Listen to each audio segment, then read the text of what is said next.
Okay, Yorana. Bonjour. Good morning. Welcome to the University of French Polynesia, and for this big Congress. And the first person to speak is Professor Patrick Capolsini, the president of the university. Merci Eric. Thank you. Madame la chargée de mission pour la culture, représentant Monsieur le Haut-Commissaire, Madame the Project Manager for Culture, representing the High Commissioner of the Republic in French Polynesia, Monsieur le ministre de la Culture de la Polynésie française, cher Eremoana, Mr. the Minister of Culture of French Polynesia, dear Eremoana, Madame la déléguée à la recherche, chère Théa, chers et chers collègues, chers et chers délégués, dear delegates, chers étudiants, chères étudiantes, dear students, mesdames et messieurs, ladies and gentlemen, Yaurana, Maheva et Manava, ite fareha piratua toru no Polynesia frani. Bonjour et bienvenue à l'Université de la Polynésie française. Good morning and welcome at the University of French Polynesia. Je manquerai sans doute à une sorte de tradition si je ne vous disais pas combien je suis fier et surtout combien je suis heureux de vous accueillir ce matin dans cet amphithéâtre de l'Université de la Polynésie française pour ce colloque intitulé Au cœur du triangle polynésien, bilan et perspectives de l'archéologie polynésienne. I would probably be breaking a sort of tradition if I didn't tell you how proud and above all how happy I am to welcome you this morning in this amphitheater at the University of French Polynesia for this symposium entitled At the Heart of the Polynesian Triangle, Assessment and Perspective of Polynesian Archaeology. Avant toute chose, je souhaite féliciter et surtout remercier toutes celles et tous ceux qui se sont investis dans l'organisation de cet événement. First of all, I would like to congratulate and above all thank all those who invested themselves in the organization of this event. Les services de l'université, recherche, communication, relations internationales, logistique, mais également les techniciens de prise de vue présents ce matin, puisque toutes vos interventions seront filmées pour être mises à disposition de tous sur notre plateforme de vidéo en ligne. The university's services, research, communication, international relations, logistics, but also the camera technicians present today, since all your interventions will be filmed and made available to all on our online video platforms. Je voudrais remercier également les institutions qui ont soutenu et financé ce colloque. Le CIRAP, Centre international de recherche archéologique sur la Polynésie, la Maison des sciences de l'homme du Pacifique, le ministère de la Culture de la Polynésie française, sans oublier bien entendu l'université. I would like to thank also the institutions which supported and or financed this colloquium. The CIRAP, International Center for Archaeological Research on Polynesian Archaeology, la Maison des sciences de l'homme du Pacifique, the Ministry of Culture of French Polynesia, without forgetting, of course, the University of French Polynesia itself. Je souhaite également remercier les 3 membres du comité scientifique, Patrick Kirsch, professeur à l'Université de Hawaï à Manoa et docteur honoris causa de l'université, nous en sommes très fiers, mais aussi et surtout les 2 collègues qui ont été à la fois membres du comité scientifique et organisateurs du colloque, Éric Comte, professeur d'archéologie à l'UPF et directeur de la Maison des sciences de l'homme du Pacifique et du CIRAP, et Guillaume Moll, docteur de l'UPF et actuellement maître de conférence à l'Université nationale australienne. Merci beaucoup et félicitations à tous les 2. I would also like to thank the 3 members of our scientific committee, Patrick Kirsch, professor at the University of Hawaii at Manoa and doctor honoris causa of the UPF. We are very proud of it. But also and above all, the 2 colleagues who were both members of the scientific committee and are organizers of this symposium, Eric Comte, professor of archaeology at UPF and director of the Maison des sciences de l'homme du Pacifique and CIRAP, and Guillaume Moll, doctor of UPF and currently associate professor at the Australian National University. Thank you very much and congratulations to both of you. Enfin, un colloque n'existant que par ses acteurs, j'adresse mes plus vifs remerciements aux 46 délégués qui prendront la parole et partageront leurs connaissances et leurs compétences avec nous durant les 3 prochains jours. Finally, as a symposium only exists through its actors, I would like to extend my warmest thanks to the 46 delegates who will take the floor and share their knowledge and skills with us during the 3 next days. Ces interventions sont pour la plupart membres de grandes institutions, des USA, d'Europe, de France et d'Allemagne, et évidemment de la zone Pacifique, Nouvelle-Calédonie, Hawaï, Australie, Nouvelle-Zélande. Mais ce sont également des chercheurs résidant en Polynésie française, qu'ils soient doctorants ou post-doctorants à l'UPF, ou bien encore qu'ils travaillent à la direction de la culture et du patrimoine du gouvernement de la Polynésie française. These speakers are, for the most part, members of major institutions in the US, Europe, France and Germany, and of course, the Pacific Zone, New Caledonia, Hawaii, Australia, New Zealand. But there are also researchers residing in French Polynesia, whether they are PhD or post-PhD students at UPF, or even that they work in the Department of Culture and Heritage of the Government of French Polynesia. Je me réjouis particulièrement de la dimension internationale et surtout polynésienne que je viens d'énumérer, car elle est au cœur de l'action régionale que notre université développe depuis quelque temps et souhaite amplifier au cours des toutes prochaines années, avec le développement de notre ambitieux projet Narua, fortement financé par le gouvernement français au travers du plan France 2030.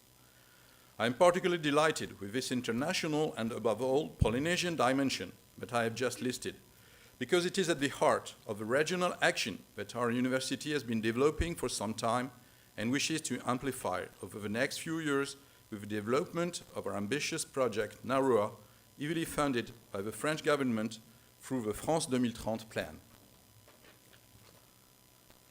Une dimension polynésienne réaffirmée par l'UPF, non par de simples paroles, mais par des manifestations d'envergure à l'échelle du Pacifique Sud. The Polynesian dimension reaffirmed by UPF not by simple words, but by large-scale events on a South Pacific scale. Ainsi, début septembre, dans notre grand amphithéâtre, récemment rebaptisé Inamarama, j'inaugurais un important colloque regroupant plus de 40 éminents linguistes et anthropologues sur le thème de la linguistique océanienne et polynésienne. Thus, at the beginning of September, in our large amphitheater recently renamed Inamarama, I inaugurated an important symposium bringing together more than 40 eminent linguists and anthropologists on the theme of Oceanian and Polynesian linguistics. Mi-octobre, dans cet amphithéâtre, ici même, j'ouvrais avec le plus grand plaisir un colloque intitulé Pacific Way, 50 ans après, rassemblant là encore près de 30 spécialistes, anthropologues, sociologues, ethnologues ou politologues. In mid-October, in this present amphitheater, I opened, with the greatest pleasure, a symposium entitled Pacific Way, 50 years later, bringing together once again nearly 30 specialists, anthropologists, sociologists, ethnologists, and political scientists. La semaine dernière, dans un autre amphithéâtre à quelques pas d'ici, c'est un colloque baptisé Littérature politique en Océanie qui s'ouvrait, là encore, avec plus de 40 intervenants internationaux, spécialistes de littérature du Pacifique. Last week, in another amphitheater a few steps from here, a conference entitled Political Literature in Oceania opened, again with more than 40 international speakers, specialists in Pacific literature. Aujourd'hui, la présente conférence va réunir près de 50 chercheuses et chercheurs, soit une large partie des spécialistes mondiaux de l'archéologie polynésienne, qu'ils soient confirmés et reconnus ou jeunes doctorants ou docteurs désireux de construire leur carrière dans cette belle spécialité. Today, the present conference will bring together nearly 50 researchers, that is, a large part of the world's specialists in Polynesian archaeology, whether they are confirmed and recognized or young doctoral students or doctors wishing to build their careers in this beautiful specialty. À n'en pas douter, grâce au dynamisme de nos chercheurs, la petite université francophone de la Polynésie française joue pleinement son rôle de production et de diffusion du savoir au sein de cette vaste zone pacifique, très majoritairement anglophone, redevenue depuis quelques années sous la pression constante des initiatives chinoises de toutes sortes, un enjeu majeur de politique internationale à l'échelle de la planète. There is no doubt that, thanks to the dynamism of our researchers, the small French-speaking University of French Polynesia is fully playing its role in the production and dissemination of knowledge within this vast, predominantly English-speaking Pacific zone, which has become, in recent years, and under the constant pressure of Chinese initiatives of all kinds, a major issue in international politics on a planetary scale. 47 interventions, autant d'orateurs différents, 3 jours au programme très chargé, plus de 20 pages de texte pour les seuls résumés avant la publication d'un ouvrage collectif rassemblant l'ensemble des actes du colloque, et surtout 22 ans qu'un tel colloque sur l'archéologie polynésienne n'avait eu lieu. 47 interventions, as many different speakers, 3 days with a very busy program, more than 20 pages of text for the only summaries of a publication, and before the publication of a book gathering all the proceedings of a colloquium.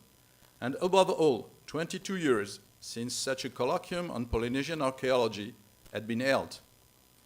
Indéniablement, c'est un très grand et très important événement pour toute la communauté de l'archéologie du vaste triangle polynésien qui débute aujourd'hui, et ici à l'UPF, j'en suis particulièrement fier. Undeniably, it is a very big and important event for the whole community of archaeology of the vast Polynesian triangle which starts today and here at UPF. I'm particularly proud of it. Les thèmes abordés seront aussi nombreux que passionnants, à commencer par la question du peuplement, abordée sous différents angles, les dynamiques sociales dans le temps, les échanges et la mobilité, mais aussi des thèmes peut-être plus classiques, ou qui apparaissent aux novices que je suis comme plus classiques, tels que l'architecture ou les systèmes religieux. The themes addressed will be as numerous as they are exciting, starting with the question of settlement, tackled from various angles, social dynamics over time, exchanges and mobility, but also themes that are perhaps more classic, or at least that appear more classic for a novice like me, such as architecture or religious systems. À la lecture du riche programme de ces 3 jours, il semble que les purs archéologues ne seront pas les seuls intervenants.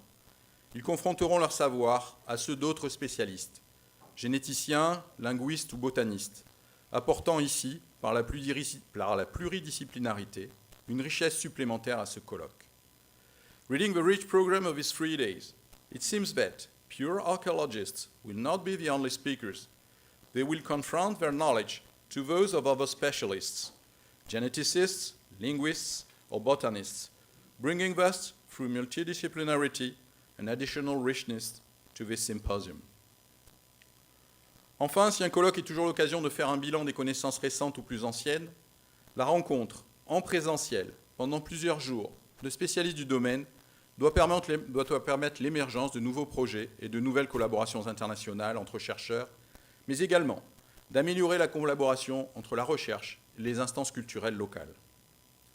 Finally, if a symposium is always an opportunity to take stock of recent or older knowledge, the face-to-face meeting for several days of specialists in the field should allow the emergence of new projects and new international collaborations between researchers, but also to improve collaboration between research and local cultural authorities. Je terminerai par un clin d'œil à mon cher ami Eric, en ajoutant que je vais peut-être enfin comprendre toute l'importance des eaux de Ratus exulans, dont Eric me rabat les oreilles depuis de très nombreuses années. I will finish by owing to my dear friend Eric, by adding that I will perhaps finally understand all the importance of the bones of Ratus exulans, of which Eric has been harping on me so many years. J'ai sans doute déjà été trop long. Je vais donc très vite céder la place à la suite de ce colloque que vous avez sans doute tous très hâte de voir véritablement démarrer après les discours. I have probably already been too long, so I will very quickly give way to the continuation of this conference that you are undoubtedly all anxious to see really start after 2 long speeches. Je vous souhaite à tous de très bonnes et très fructueuses journées de colloque et surtout de très beaux et très productifs échanges. I wish you all very good and very fruitful days of this colloquium and especially very beautiful and very productive exchanges. Merci pour votre attention. Thanks for your attention. Maruru, Maruru Meitei.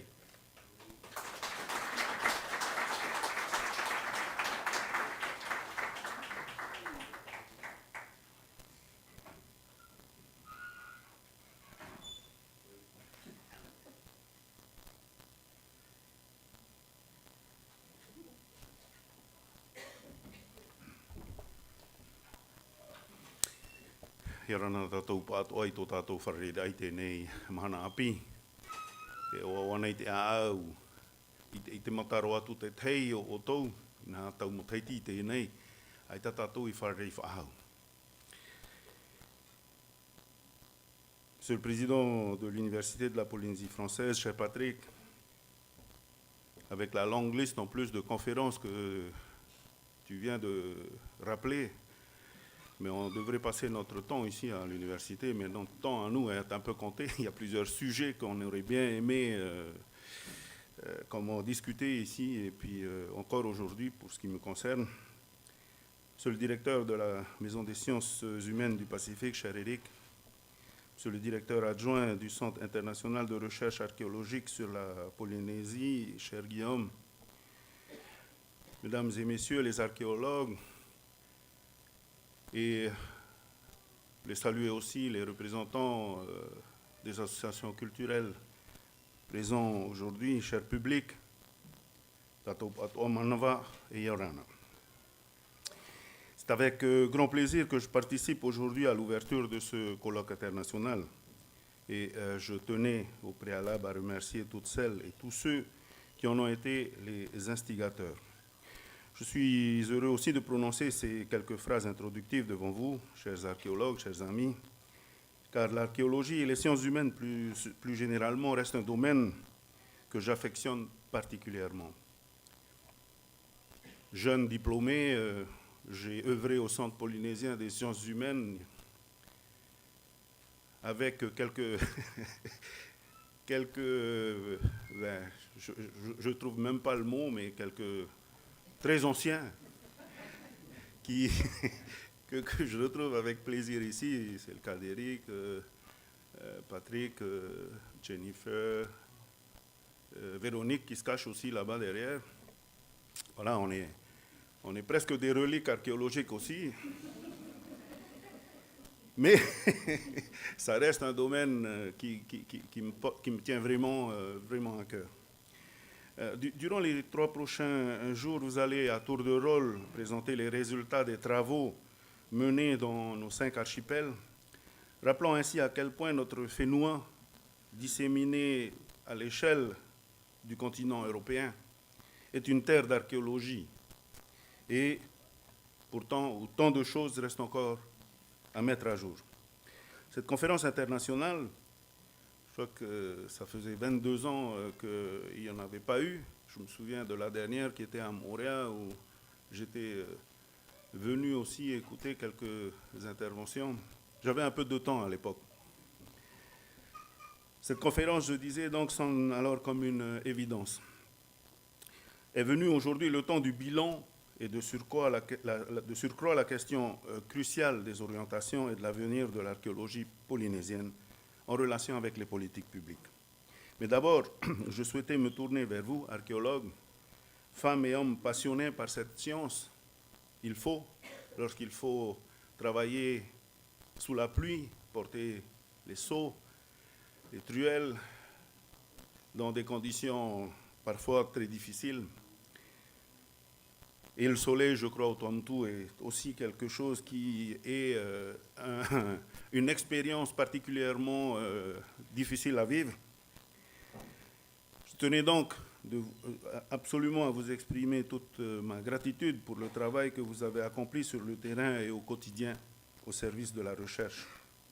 Car il est vrai, promouvoir et développer l'archéologie en Polynésie française requiert forcément d'adopter une logique d'enrichissement des connaissances sur notre passé. Il convient aussi de se poser la question du nombre d'archéologues polynésiens formés et aptes à continuer cette œuvre si importante pour la compréhension de notre histoire ces dernières décennies. Je tenais d'ailleurs à saluer les petits derniers, Anatawari, et surtout la très jeune Ahura, dont nous sommes particulièrement fiers. Ainsi, à une époque où les modes et les usages se font et se défont à une vitesse folle, où l'information, vérifiée ou pas d'ailleurs, est immédiate, il est important de prendre le temps de fouiller notre histoire, notre patrimoine, notre culture. Connaître et comprendre l'héritage laissé par nos tupuna, donner du contenu et du sens à notre histoire, tel doit être le leitmotiv de notre travail afin de lutter contre le tsunami de l'information et de la désinformation. En cela, l'archéologie est en mesure d'éclairer des pans entiers de la compréhension de notre histoire, parfois délaissée, parfois oubliée. Qu'il s'agisse de logique de peuplement, de l'évolution de l'outillage polynésien ou de la complexité des réseaux d'échange, l'étude de nos îles par l'archéologie a permis d'apporter un éclairage ou, à minima, des éléments de compréhension à bien des questions laissées longtemps sans réponse. Bien que fondamentalement scientifique, l'archéologie en tant que discipline se pare aussi d'une mission de service public. Sur le plan institutionnel, son action trouve corps au travers des missions exercées par la direction de la culture et du patrimoine, Patrick l'a rappelé, qui assure et encadre sa mise en œuvre. Figure de proue en la matière, la DCP contribue à la recherche scientifique en veillant également à ce que le patrimoine culturel polynésien, tout à la fois matériel et immatériel, demeure protégé, mais surtout valorisé. En effet, face aux risques qui pèsent sur nos sites, soumis quotidiennement aux pressions de l'urbanisation, à la menace déjà observable de la montée des eaux ou encore tout simplement aux injures du temps, il est important d'adopter une position forte en matière de conservation du patrimoine et de restauration des marins les plus emblématiques. Fussent-ils intégrés au domaine public ou pas, parmi lesquels plusieurs sont classés d'ailleurs au patrimoine du pays depuis pas mal d'années.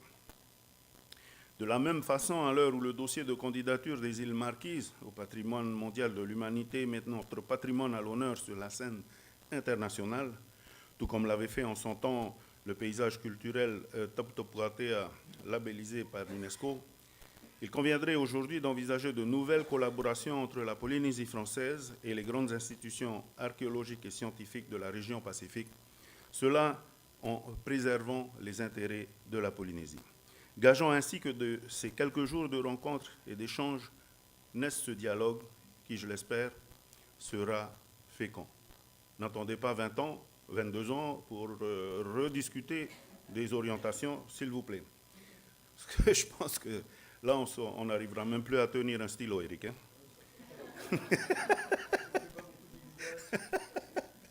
Vous le voyez donc, il reste encore de nombreux chantiers à mener ici en matière d'archéologie. Ces défis, la Polynésie française entend les relever dans les années à venir. Ce n'est évidemment pas suffisant, en tout cas c'est ce que je crois. La communauté scientifique ainsi que les professionnels de l'archéologie devront mobiliser toutes leurs capacités de conviction au service de cette discipline. Ça sert après derrière pour les financements. Beaucoup de conviction. Gardons à l'esprit que la sauvegarde de notre patrimoine tangible et intangible est l'affaire de tous et que plus grande sera sa compréhension, plus facile sera la démonstration de son importance et plus aisée sera sa valorisation. Je sais que dans notre pays, l'histoire de l'archéologie, depuis les pionniers en la matière jusqu'à vous, s'est écrite en plusieurs chapitres. L'occasion nous est donnée aujourd'hui d'écrire les premières lignes du prochain. Aussi, je souhaite à tous, à vous, archéologues, chercheurs, universitaires et passionnés, d'être inspirés et de passer un excellent colloque. Maruru Maitaid Faroramai et Yorana.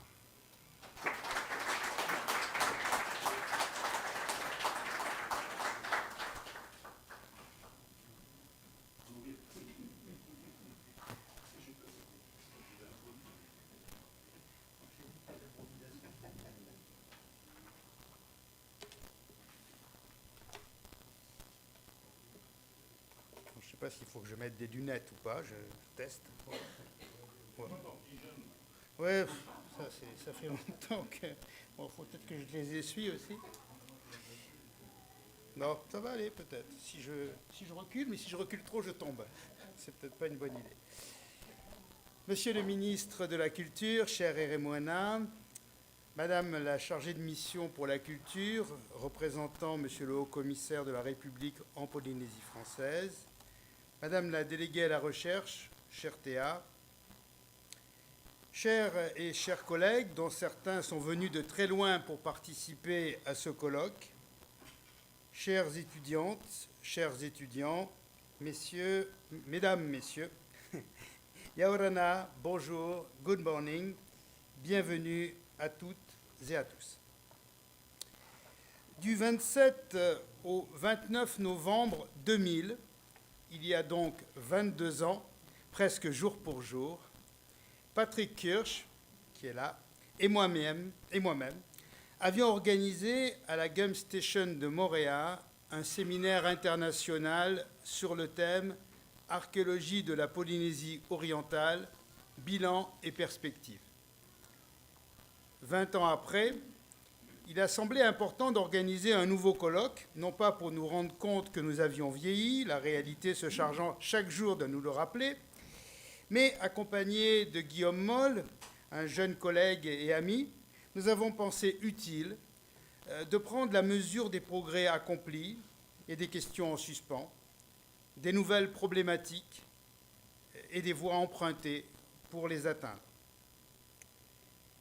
D'où l'idée de ce colloque intitulé « Au cœur du triangle polynésien », en référence aux différents archipels de l'actuelle Polynésie française, d'où sont originaires les habitants des 3 sommets du triangle, là où nombre d'entre nous travaillent déjà ou souhaitent s'investir à l'avenir. Initialement prévu en novembre 2020, donc 20 ans après, ce colloque a été plusieurs fois repoussé en raison de la pandémie de Covid-19. Aussi, c'est avec satisfaction et à vrai dire soulagement que nous vous accueillons aujourd'hui.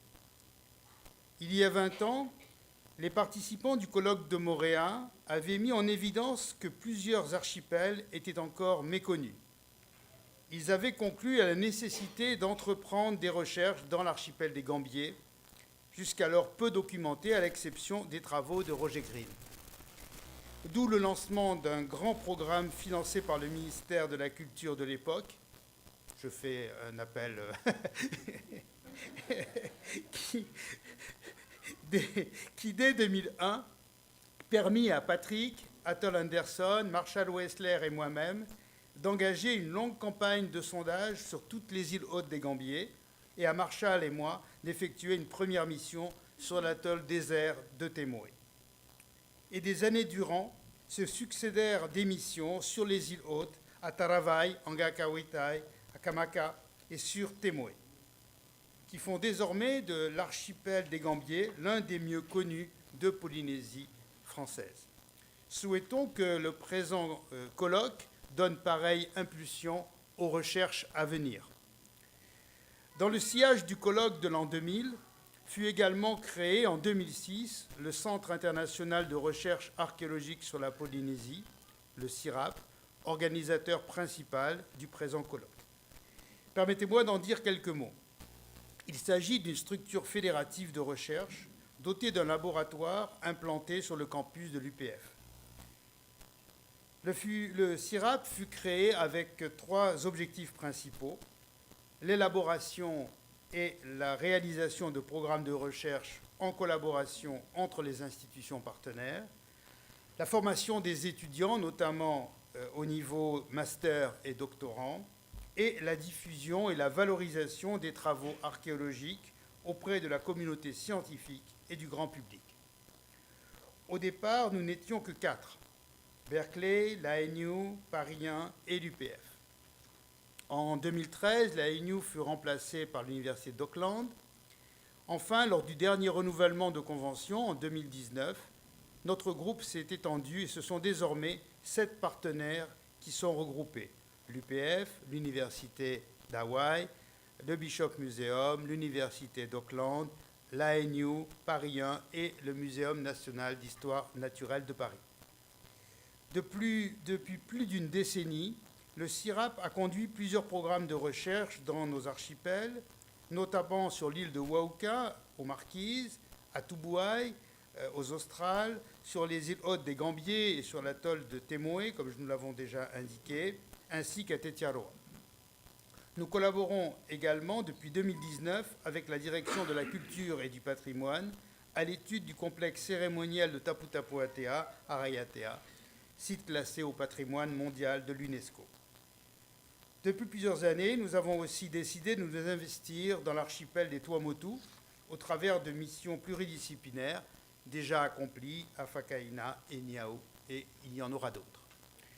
De nombreux membres partenaires du CIRAP sont intervenus dans ces projets, tant sur le terrain qu'en cours des analyses.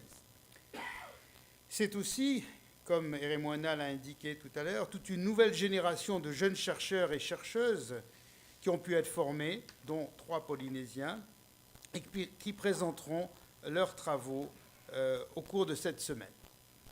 Bien entendu, plusieurs autres collègues, aujourd'hui présents, ont également conduit des recherches intensives en Polynésie, notamment Violette à Tawata, Melinda Allen à Nuku'iva, Jennifer Kahn et Patrick Kirsch aux îles de la Société et au Gambier. Et j'espère n'oublier personne. Si l'on ajoute les travaux plus ponctuels, cette brève revue atteste du dynamisme de l'archéologie en Polynésie française. Preuve en est le dernier volume des dossiers d'archéologie polynésienne, édité par Nataori Tamarii et la direction de la culture et du patrimoine, dont une copie vous a été remise dans votre sac.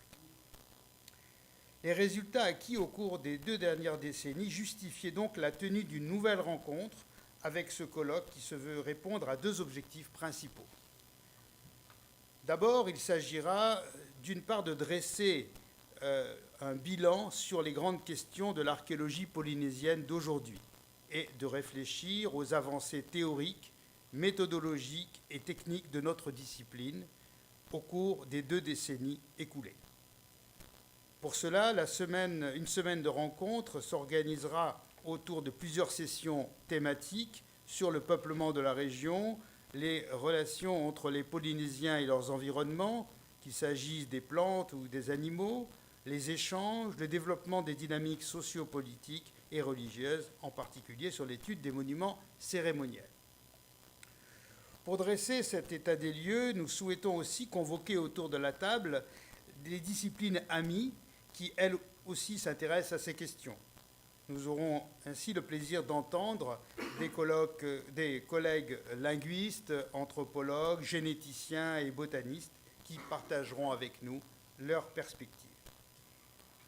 Deuxièmement, nous espérons aussi que ce colloque permettra de faire émerger, au terme de ces 3 journées, les grands axes prioritaires de la recherche pour la décennie à venir.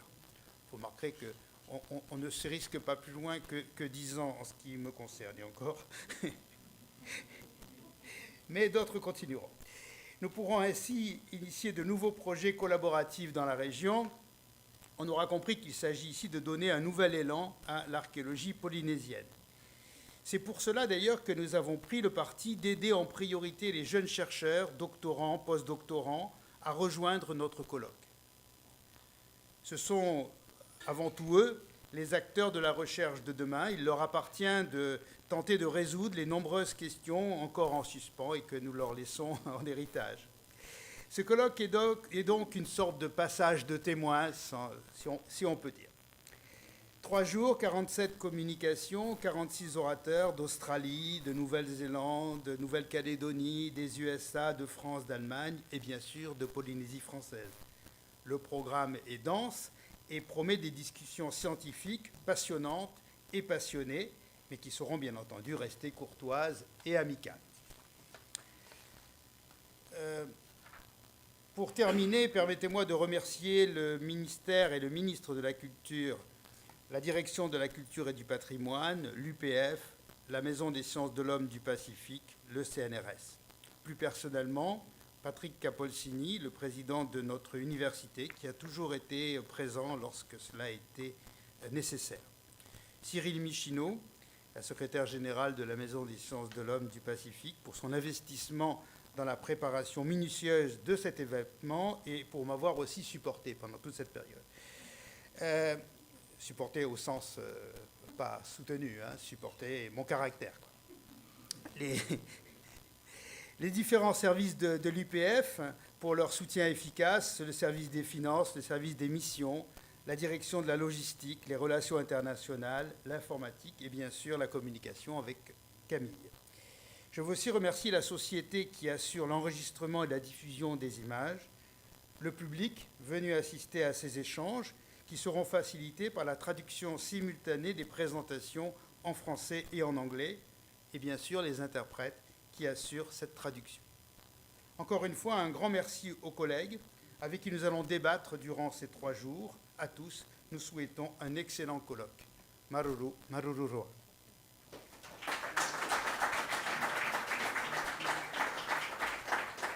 Pas de lunettes.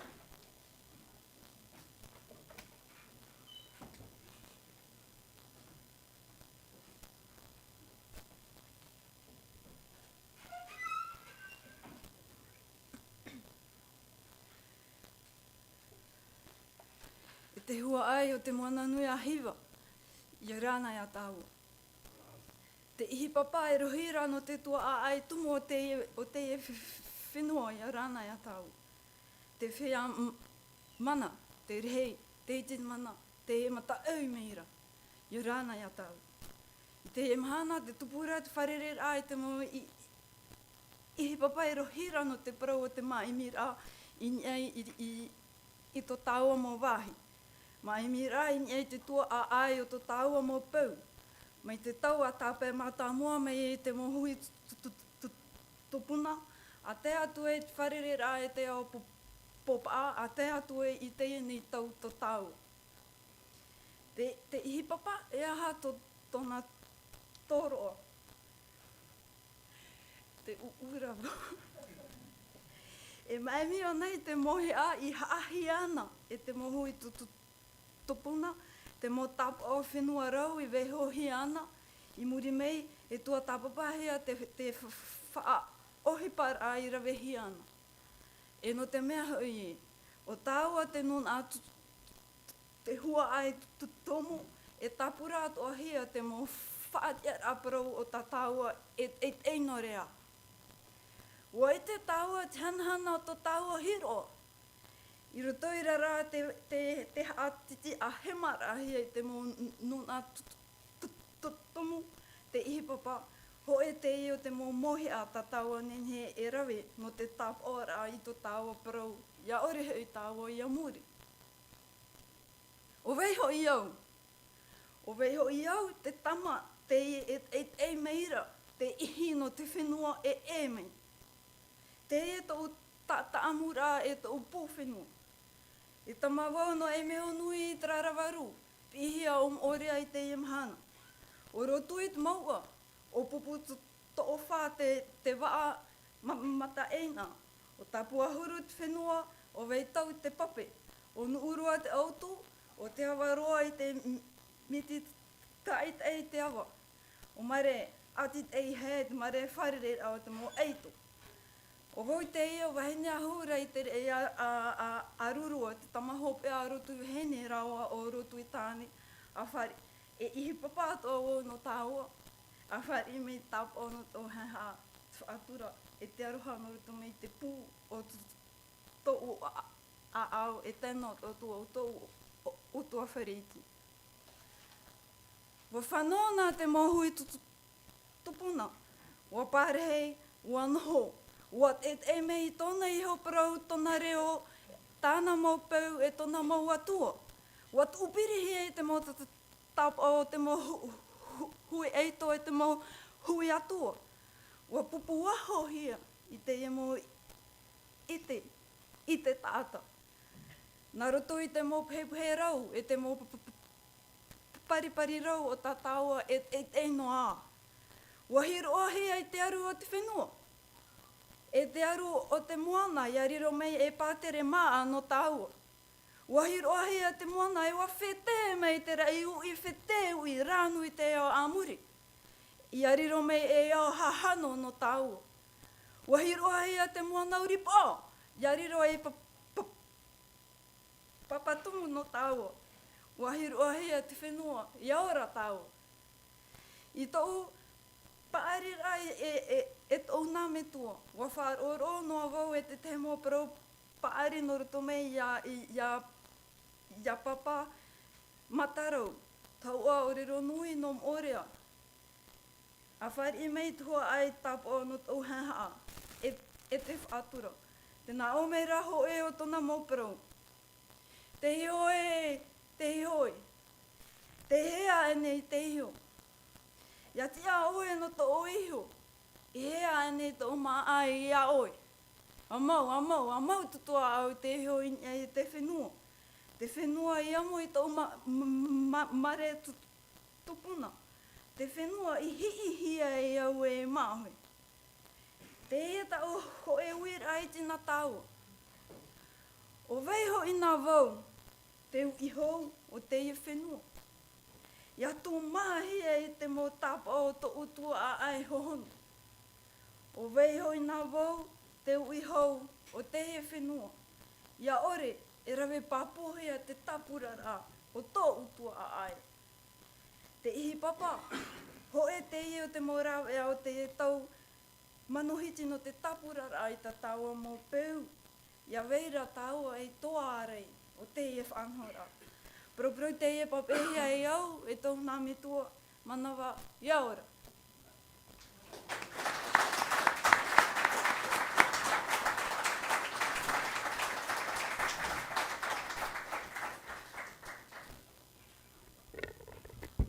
Maruru Maidei, merci Patrick, merci Remoana, Eric, Patrick derrière et Maruru Vaguiné pour cette présentation et cette introduction.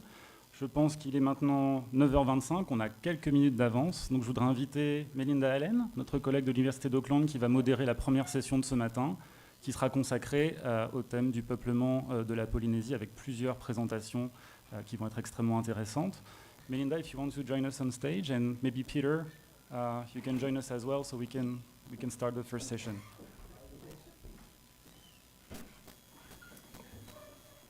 Iarana, Kiara, bonjour, ka ohanui. I want to just take a couple minutes on behalf of all of us to thank our organizers and CRAP for bringing us all here together. We've just started and already we've had so many interesting conversations with each other, and it's such a delightful opportunity to come together after such a long time apart. So thank you very much to Professor Comte, to Professor Kirch, to Dr. Guillaume Moll, and probably the army behind them that have organized this wonderful conference. So could you please join me in thanking them?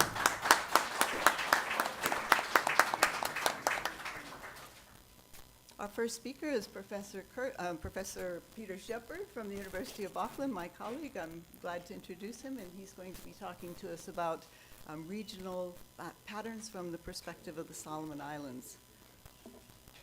Thank you, Melinda. Kia ora, Yorana. I would like to thank the organizers for providing this conference in the heart of Polynesia. I've never attended one of these before, as in East Polynesia has been outside my research area. However, I'd like to thank William Wilson for providing an excuse for me to attend. And onwards. Beginning in the 1980s, the linguist William Wilson has, over a series of papers, developed the argument that the language community from which East Polynesian descended was found in the Polynesian outliers, which lie off the east coast of the Solomon Islands. In this slide, we see Robert Bliss arguing in 2019 that Wilson is convincingly correct in locating that community in the northern outliers.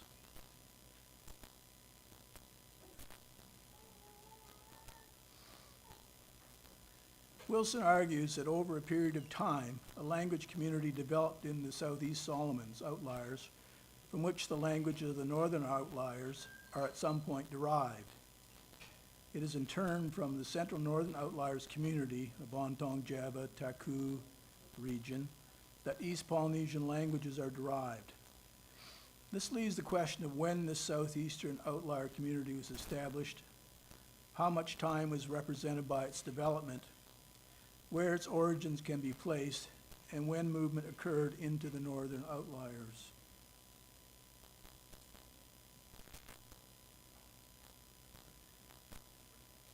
My reading of Wilson's argument is that the early Southeast Solomon outliers languages are derived from Greater Samoa, Samoa, Futuna, Uvea, developing a language community in the Southeast Solomons from where they moved into the northern outliers, and then, around 1000 BP, moving east across the Phoenix and Line Islands into eastern Polynesia.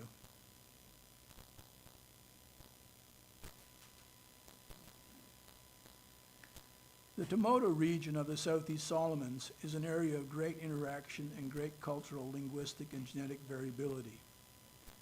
It was initially settled in the Lapita period circa 1300 BP by direct settlement from the Bismarck archipelago.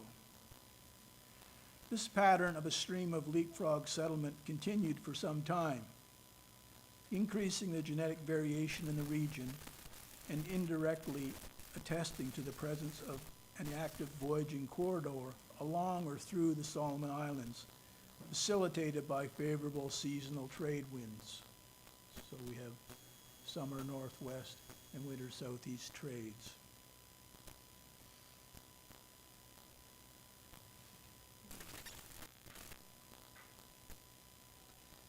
So here we see the southern outliers of the Southeast Solomons, Sanuta, Tikopia, Beleni, Tomako, Ranal Bologna, Sikyanga, Ontong Java, and then if we went up here a bit to Taku. And then on up outliers off, small peripheral islands off that lie slightly to the west, or the east, I should say, of the Solomon Islands, all the way up into the southern Micronesian, Polynesian outliers.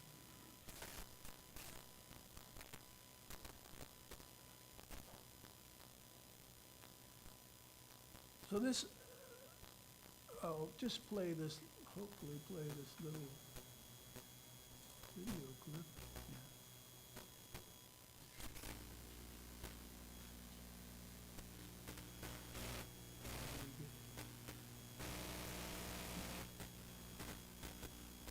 Sound, I guess, which is unfortunate. So these are women greeting the Anglican Bishop of Malaita, which Ontong Java lies within the diocese of the Bishop of Malaita. And he is being greeted by these people on his visit in 2021. And this video was kindly made by his wife and sent to me. We can see it, the women all stained with turmeric, progressing along. And too bad you can't hear the singing. I was hoping you could hear the singing. But, and then you can see Sam Sapi, the bishop, and like. Okay. So, when were the outliers settled, and when might movement have happened? What evidence do we have for this interaction sphere along the Solomons? What evidence do we have for east-west or west-east interaction? And what problems are regularly raised with the outlier East Polynesian settlement scenario?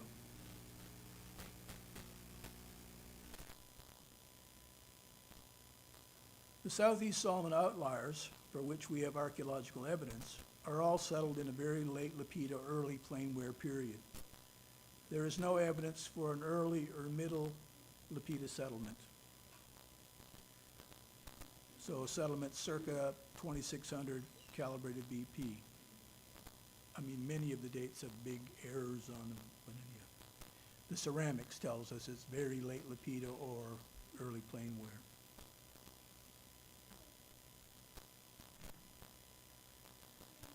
There is considerable evidence for an interaction sphere which extended along marginal East Melanesia and north intracentral Micronesia. This was facilitated by the use of large sailing outriggers like the historic Tupuki of Tumoto, recorded to be up to 20 meters in length. And here's a painting of one I came across the other day from Malakula, showing the size of the sort of thing that you might encounter in this area.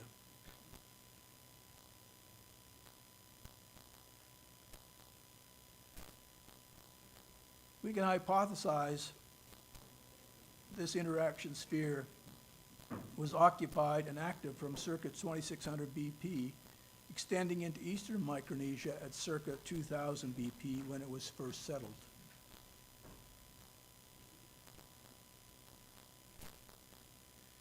Evidence of this interaction sphere is distribution of the backstrap loom, which we see here, from Indonesia through Micronesia, south along the marginal islands of northeast Melanesia, and along the outliers to Tikopia.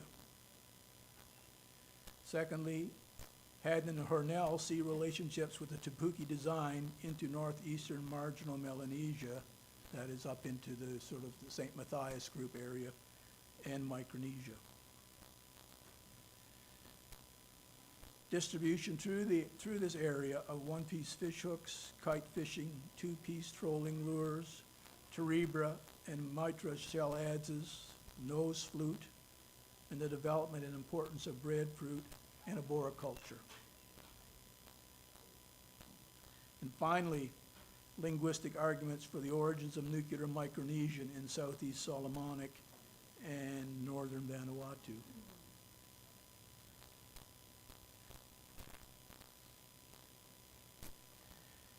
Theories of Polynesian settlement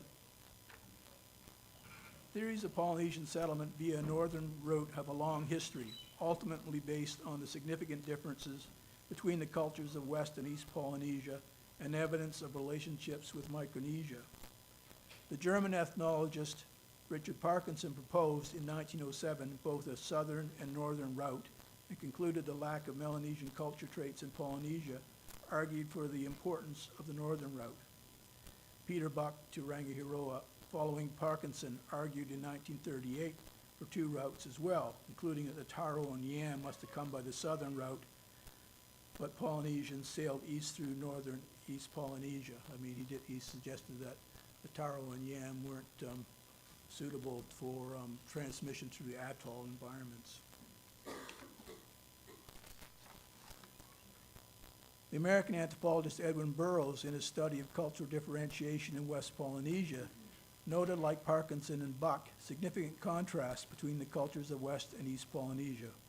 However, rather than reflecting the effects of different origins, he considered it more likely to be the result of processes of cultural change, like innovation and differential tension. The outliers tend to look West Polynesian in culture. However, a number of traits such as one-piece fish hooks, revettus hooks, stone or wooden food pounders, and carved human images are shared with East Polynesia. In the northern outliers of Bangtan Java, Sikiana, Taku, and Nukuroro, numerous wooden images often associated with god houses were seen, some over 3 meters in height and held in various museums today. I haven't been able to check all of these, but these are the outlier traits which are shared with East Polynesia. Although, as I say, haven't been able to check all of this. And here's one from Nukuroro in the Auckland Museum.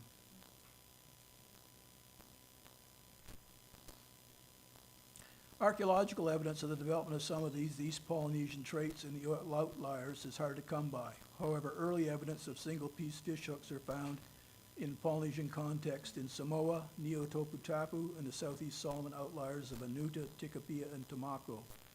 The striking appearance of this technology has led Kirch to consider the possibility that it might be ancestral to those of East Polynesia. Archaeological evidence indicating east-west or west-east linkages is limited. Ivory reels like those from archaic East Polynesian context are known from the Southeast Solomon outliers and date around the time of East Polynesian settlement.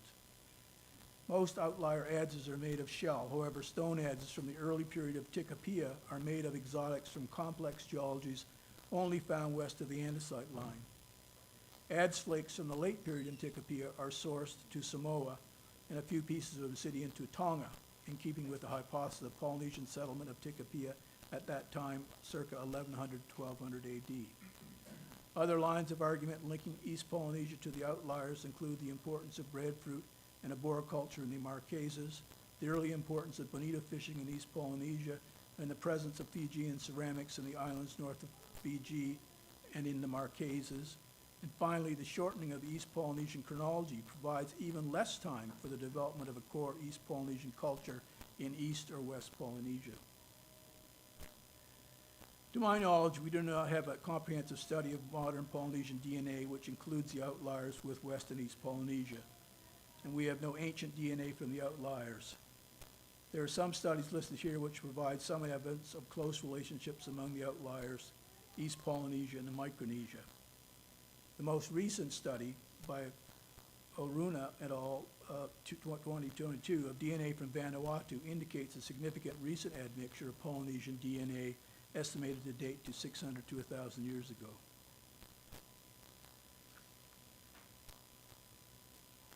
All right. A problem which might support the need for settlement such as that proposed by Wilson is the increasing reduction in the date of East Polynesian settlement, which now provides even less time for development of a distinctive East Polynesian culture before dispersal through East Polynesia. Another question is how such small atoll populations settle East Polynesia. Atolls such as Ontong Java can support populations in the thousands, and I've suggested that it might be the very difficult living conditions on these islands which have created a pump effect during adverse climatic scenarios such as might have been at play during the early settlement of East Polynesia. And from linguistics, it is argued that the outlier languages indicate knowledge of high island environments. I would suggest the high degree of obvious voyaging capability and oral tradition indicate knowledge of neighboring high islands, and of course, in my scenario, their ultimate origin was the high island of Samoa. In conclusion, I would propose that about the time of early Polynesian plainware period, around 2600 BP, people moved back west across the Pacific from Greater Samoa, through seas they were familiar with, and settled the Southeast Solomon outliers. After some period of time, they settled the northern outliers and eventually the outliers of southern Micronesia, further developing the interaction sphere along marginal East Melanesia into Micronesia, very likely involving settlement of central Micronesia circa 2000 BP, finally expanding east through the Line and Phoenix Islands circa 1000 BP into central East Polynesia. I leave you with this photo of the cemetery at Luanguilla on Ontong Java. This was taken by the Methodist missionary George Brown in 1903 during a short visit to the island while visiting the newly established Methodist mission in Roviana in the Western Solomons. Here we see large stone monuments dedicated to ancestors wrapped in mats, much like god figures in East Polynesia. Kia ora, marurua. Marurua.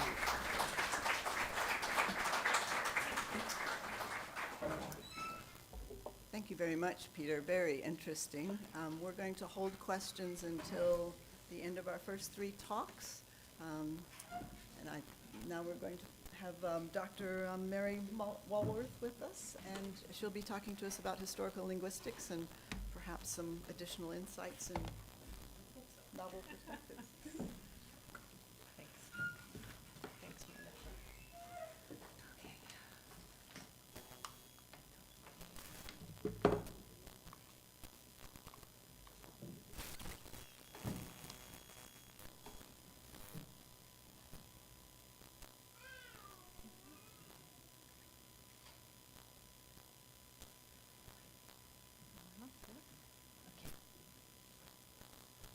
Yarana oto. So I'm the token linguist here, I guess, this week, and definitely for this morning, you'll have me for two talks. I was originally just going to give one talk, but there's so much information that I want to share with you, and the second one's a little bit more technical. So this first talk will focus on demonstrating that, contrary to hypotheses that firmly place the origins of the Eastern Polynesians in the central northern outliers, Polynesian peoples, as we all know, were in significant contact, and that needs to be considered in a big way when examining and re-examining such hypotheses from the linguistic perspective. So I'll first review the historical linguistic method of reconstructing the past, defining some key terms for you. Second, I'll provide a sort of state-of-the-art of how linguists have viewed language change and evolution among the Polynesian languages. Third, I'll present a newish hypothesis for the subgrouping of the Eastern Polynesian languages, and I'll explain the implications of that for the settlement and early history of the Eastern Polynesians. Then finally, I will address the position of the Eastern Polynesian languages in the broader Polynesian family, focusing on their relationship with the Polynesian outliers, and I'll provide some evidence for possible Western Polynesian origins. More detailed evidence for that part of things will also be the focus of the second talk I'll give later this morning. So some notes, hopefully quickly, on the comparative method of historical linguistics and how linguistic relationships are constructed. Our trees are built through detailed comparison of modern languages and finding exclusively shared innovations between them. These innovations define a subgroup, which is a group of languages that can be said to have a common origin. Innovations can be whole new words, they can be changes in meaning of a word, they can be changes in sounds within a word, or they can be changes in grammatical features. For example, one small example, among languages of Eastern Polynesia, we find several similar words relating to great-grandchild that are like hinarere, inarere, something like that. And these are only found in Eastern Polynesian languages. So based on what we know of the corresponding sounds in these languages, we can reconstruct finarere, great-grandchild, to Proto-Eastern Polynesian. And this little star thing that you'll see throughout my talk just indicates that this is a proto-language reconstruction, in case you don't know. Forms that are found in daughter languages that descend from proto-languages are called reflexes, and corresponding forms between daughter languages are called cognates. Groups of languages can be innovation-defined or innovation-linked, the former being where all languages participate in most innovations, which is indicative of a directly common mother language.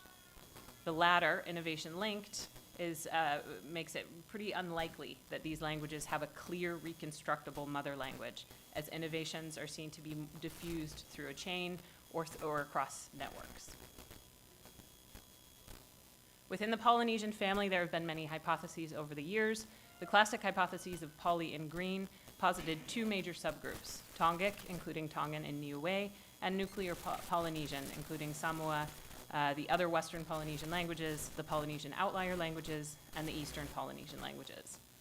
These hypotheses also subdivided the Eastern Polynesian languages into two major groups, Marquesic and Tahitic.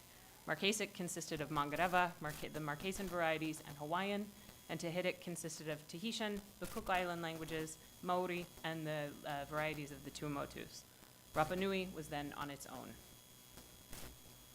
This Eastern Polynesian subgrouping, first published by Roger Green in 1966, was the standard representation for affinities among Eastern Polynesian languages for nearly 60 years. This tree implied that from Proto-Eastern Polynesian, there was first a division between Easter Island and a Central Eastern Polynesian subgroup, and then a division of Central Eastern Polynesian into the two subgroups of Marquesic and Tahitic. In 2014, I published evidence against this subgrouping.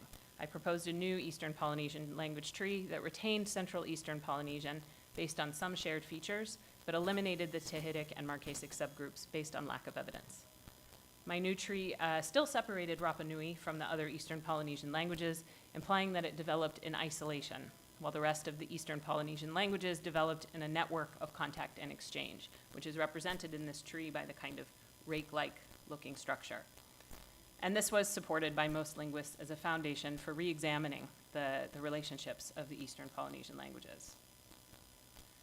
Looking towards some new-ish hypotheses on that same internal subgrouping, in 2019, my colleague Albert Davlichin and I identified one major group in Eastern Polynesian consisting of Mangareva, Marquesis, and Rapa Nui.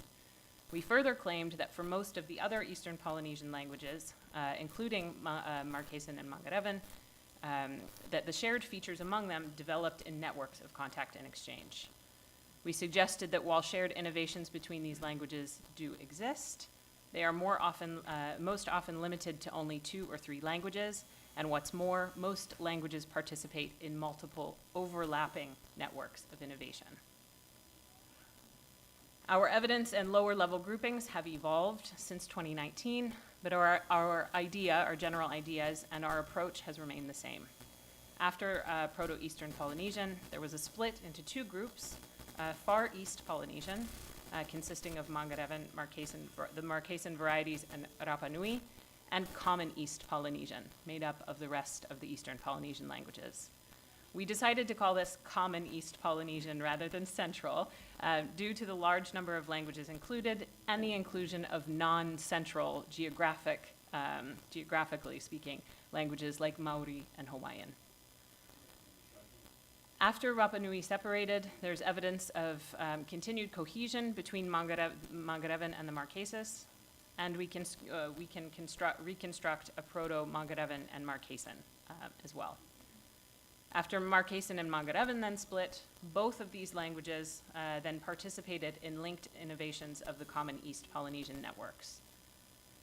Proto-Far East Polynesian and Proto-Mangarevan and Marquesan are innovation-defined, and Common East Polynesian is innovation-linked, meaning it represents significant and prolonged contact.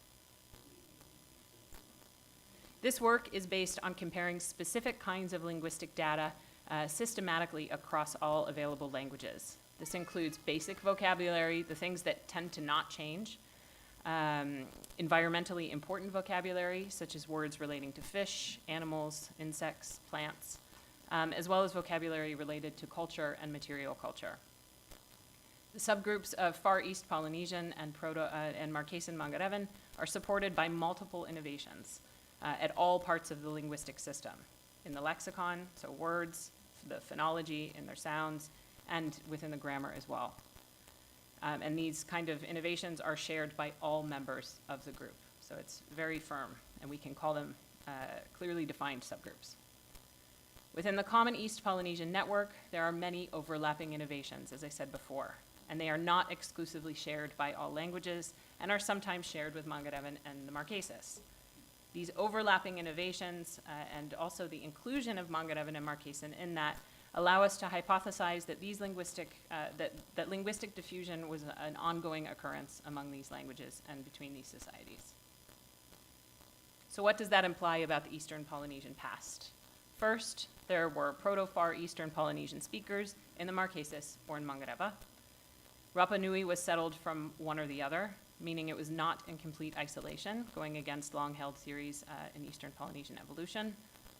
3, shared features among common East Polynesian languages are the result of overlapping and intense contact spheres. These networks included the Marquesas and Mangareva, but not Rapa Nui, indicating that Mangareva and the Marquesas were involved in these networks after the separation of Rapa Nui. It also implies that the division of these two groups also implies that there were at least 2 migrations into the Eastern Polynesian region, and potentially more. Pila Wilson published a similar internal subgrouping in 2021. However, we differ on our analyses of the situation of contact and lower level subgroupings. Where Wilson argues for subgroups under what he calls proximal East Polynesian, Albert and I do not find enough evidence yet for a clearly defined subgrouping according to our more strict parameters. So we've covered what happened within Eastern Polynesia, but what can we say about the origins of the Eastern Polynesian speaking peoples, what you're all waiting for? Hopefully I'll deliver at least a little. As we've just heard from Peter, Pila Wilson has ultimately suggested that the Eastern Polynesians and the Northern Outliers share a directly common origin, and he places the homeland of the Eastern Polynesians in the area of the Central Northern Outliers, Nukumanu, Taku, and Nukuria. Of Wilson's 200 innovations that he's presented, defining proto-Northern Outlier and Eastern Polynesian, I find several to be problematic. This means that there are exceptions found in non-Eastern Polynesian languages and non-Northern Outlier languages, or alternative explanations can be argued, parallel innovation, internal innovation, this kind of thing. Many others of these innovations are innovations that indeed overlap, meaning that innovations are not shared by all members of the subgroup, and membership varies from innovation to innovation. Additionally, several innovations appear to be reflected as doublets in the daughter languages. That is to say that when a daughter language has 2 very similar forms for one meaning. And in historical linguistics, doubleting is very indicative of contact-induced change or indirect inheritance.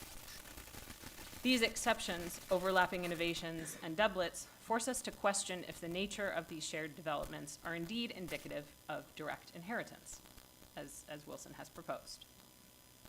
So given what I see in the body of evidence that Wilson has proposed, I ask the question, why must this represent a tale of single origin and not rather a history of various groups that separated quickly and stayed in long-term contact, similar to what we see in the common Eastern Polynesian languages in Central East Polynesia?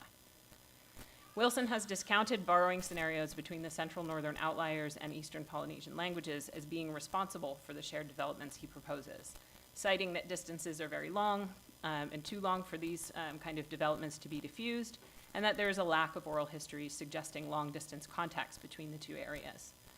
However, Wilson in 2018, and again with co-authors in 2020, simultaneously has proposed extreme long-distance contacts between the two regions as responsible for other shared linguistic features between the two regions. For example, the distribution of the word kaute for hibiscus. But indeed, there is strong linguistic evidence of Eastern Polynesian languages being in contact with the Solomon outliers, as I showed in 2018 and is in forthcoming work between Gaivavai in the Austral Islands and Renalese, where I found phonological and lexical evidence for early post-settlement contacts between these two islands. Additionally, some oral histories may account for importation of certain plants from islands that are distinctively not in Western Polynesia, such as the story of karika from Rarotonga, reported in JPS in the late 19th century, that describes settlement from Samoa and subsequent trips to other distant islands from where two varieties of breadfruit were taken and imported into Eastern Polynesia. Such oral histories only add to evidence of long-distance contacts. And on the subject of breadfruit, we come to also find evidence for at least some Eastern Polynesian origins in Western Polynesia. Two words for breadfruit are reconstructed to Proto-Polynesian, me and kulu. Most Eastern Polynesian and Northern outlier languages retain only kulu. The Marquesan varieties and Mangarevan are the only Eastern Polynesian languages that retain the Western Polynesian me. Due to this, and a likely loss of the term in Rapa Nui, where breadfruit cannot grow, Albert Davlichin and I have reconstructed me to Proto-Far East Polynesian. This suggests that the direct ancestors to Proto-Far East Polynesian would have been in Western Polynesia. Further evidence in support of this comes from a semantically similar term, meaning fermented food, Proto-Polynesian mara, and reflexes of which are again very limited among Eastern Polynesian languages and not found at all in the Northern outliers. However, based on reflexes in Mangarevan and Marquesan, we can again reconstruct a form to Proto-Far East Polynesian, this time one that appears to be directly related to the Tongan form, again indicating an origin in Western Polynesia.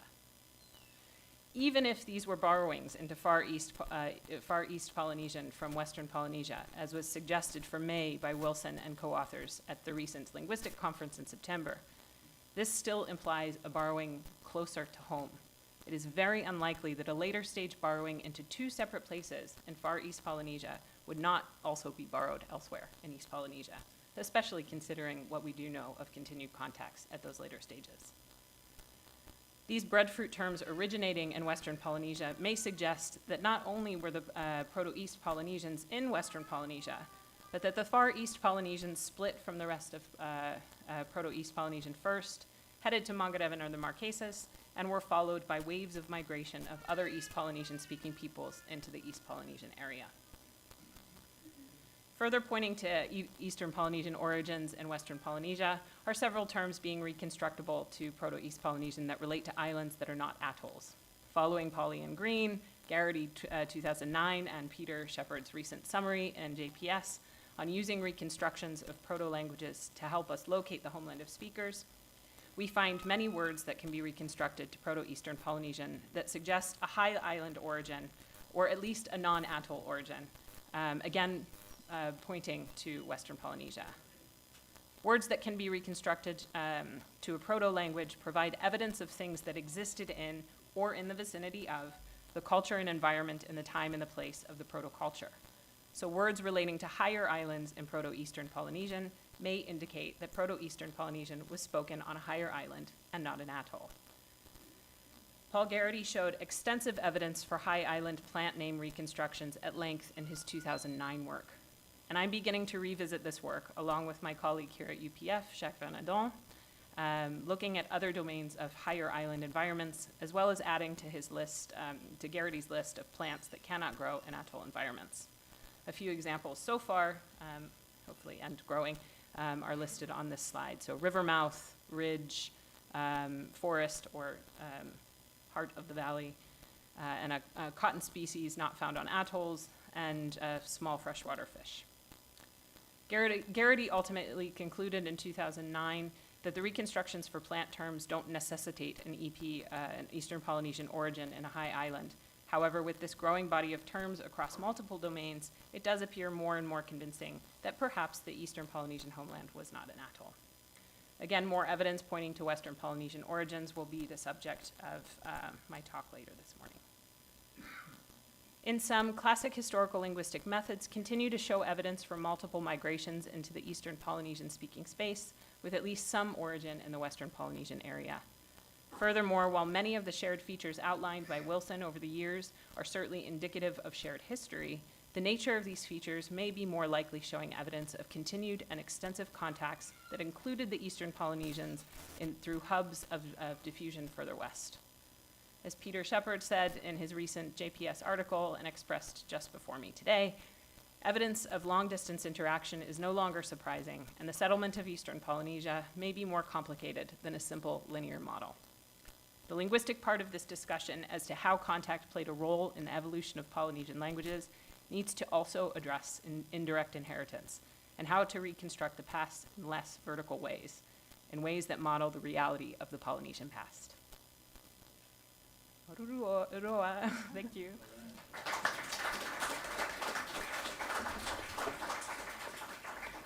That was fascinating, Mary. Oh, thanks. Thank you. And also really glad to see JPS so highlighted in your talk.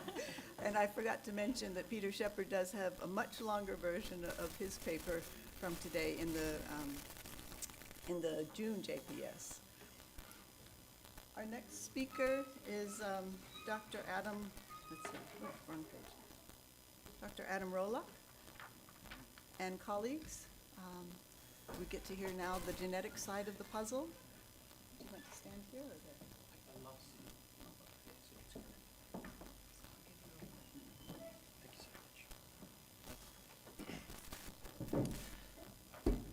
Hello everyone. I just want to start by apologising. I landed here from Europe just yesterday, and jet lag causes two things in me, a little bit of memory loss and memory loss. So I apologise in advance if I don't find the words I'm looking for and those sorts of things. My name is Dr. Adam Roloff. Nobody calls me Adam. Everyone calls me Ben, which is my middle name, and I have no idea why. So I just thought I would present a project that I would like to work on. I contacted Gaume through Bastien Yamar about this concept of the paternal history of Oceania from Southeast Asian island, Southeast Island, Asia, Australia, and all the way as far east as we currently are. And so in this presentation, it's sort of one of the world's most uncomfortable long elevator pitches, but obviously this work can't happen if you're just a geneticist. You need to work with people, certainly in the field, in linguistics, in every accompanying field possible. So first of all, I'd like to convince you that ancient DNA, and specifically Y chromosomes, which is my specialty, are important. They're certainly not the most important thing. They're certainly not the only important thing, but they're a nice piece of the puzzle. So I want to convince you of that. I want to describe YMCA, the technology that I was allowed to choose the acronym for and everyone regrets, and to demonstrate its power. I want to tell you about the data set, that is the collection of samples for which there's tentative agreement to include in the project, all of which is subject to ethical and cultural decisions, which is part of the discussion with you guys because this is not my specialty. And also to discuss how I could and would like to analyse this data if it is funded and created. So I'll start with the simplest thing of what is the human genome. A lot of you are extremely educated people and know these things, but nevertheless, I'll explain it sort of from the perspective of this project. So the human genome is kind of like a multi-book encyclopedia. It's not one big long written thing. It's made up of 4 letters, A, C, G, and T. Most of this I learnt from Jurassic Park. But most of the books of this large encyclopedia are the chromosomes from what's known as nuclear DNA. And then there are a couple of additional books, the X and Y chromosome and the mitochondrial genome. These contain the instructions which make you. This is how your body knows how to make you work. But it's also a story of your history, because it's the story of how your parents worked. It's the story of how their parents worked. And so it's, in some sense, Encyclopedia You. There are 3 different ways of looking at it, though. In the chromosomes 1 through to 22, the authors are both of your parents. They contribute their story. There are 2 copies of each bit of it, and that allows both of your parents to have written a story about you. However, there is also the mitochondrial genome, and this is only passed from mother to children, but then the sons can never pass it on. It's always, therefore, in some sense, historically passed from mother to daughter.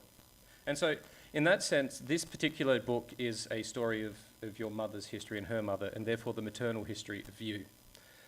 Similarly, the non-recombining, and that's not important, part of the Y chromosome is only inherited by the sons. Genetically female individuals carry 2 copies of the X chromosome, males carry an X and a Y, and therefore it's only ever passed from father to son and so forth. So just like the mitochondrial genome is a maternal history of you, the Y chromosome is a paternal history of you. And once we collect lots of genomes together, it becomes the maternal, paternal, and joint history of the human population you're looking at. So studies can benefit from ancient DNA. They can only add to it. I am not a big fan of just ancient DNA only studies without context, without archaeological input, without linguistic input, all these sorts of things. But they can really help, I think, in some ways. And the question is why? Well, one reason is that sometimes when you're studying things from modern DNA, you can't sample past populations that may have been replaced or have moved on or something. So it's really important to be able to look at a transect through time as it is. It's like looking at books from the 1900s. You can actually see what was written then, not what is written now in the context of modern days. And it provides snapshots of the past as it was genetically, not as we infer it to be, which can be some of the mistakes made with modern-only studies. And because it's sort of a measurable thing, it allows for direct hypothesis testing, which, since I was, and I apologize, a mathematician by training, I love hypothesis testing.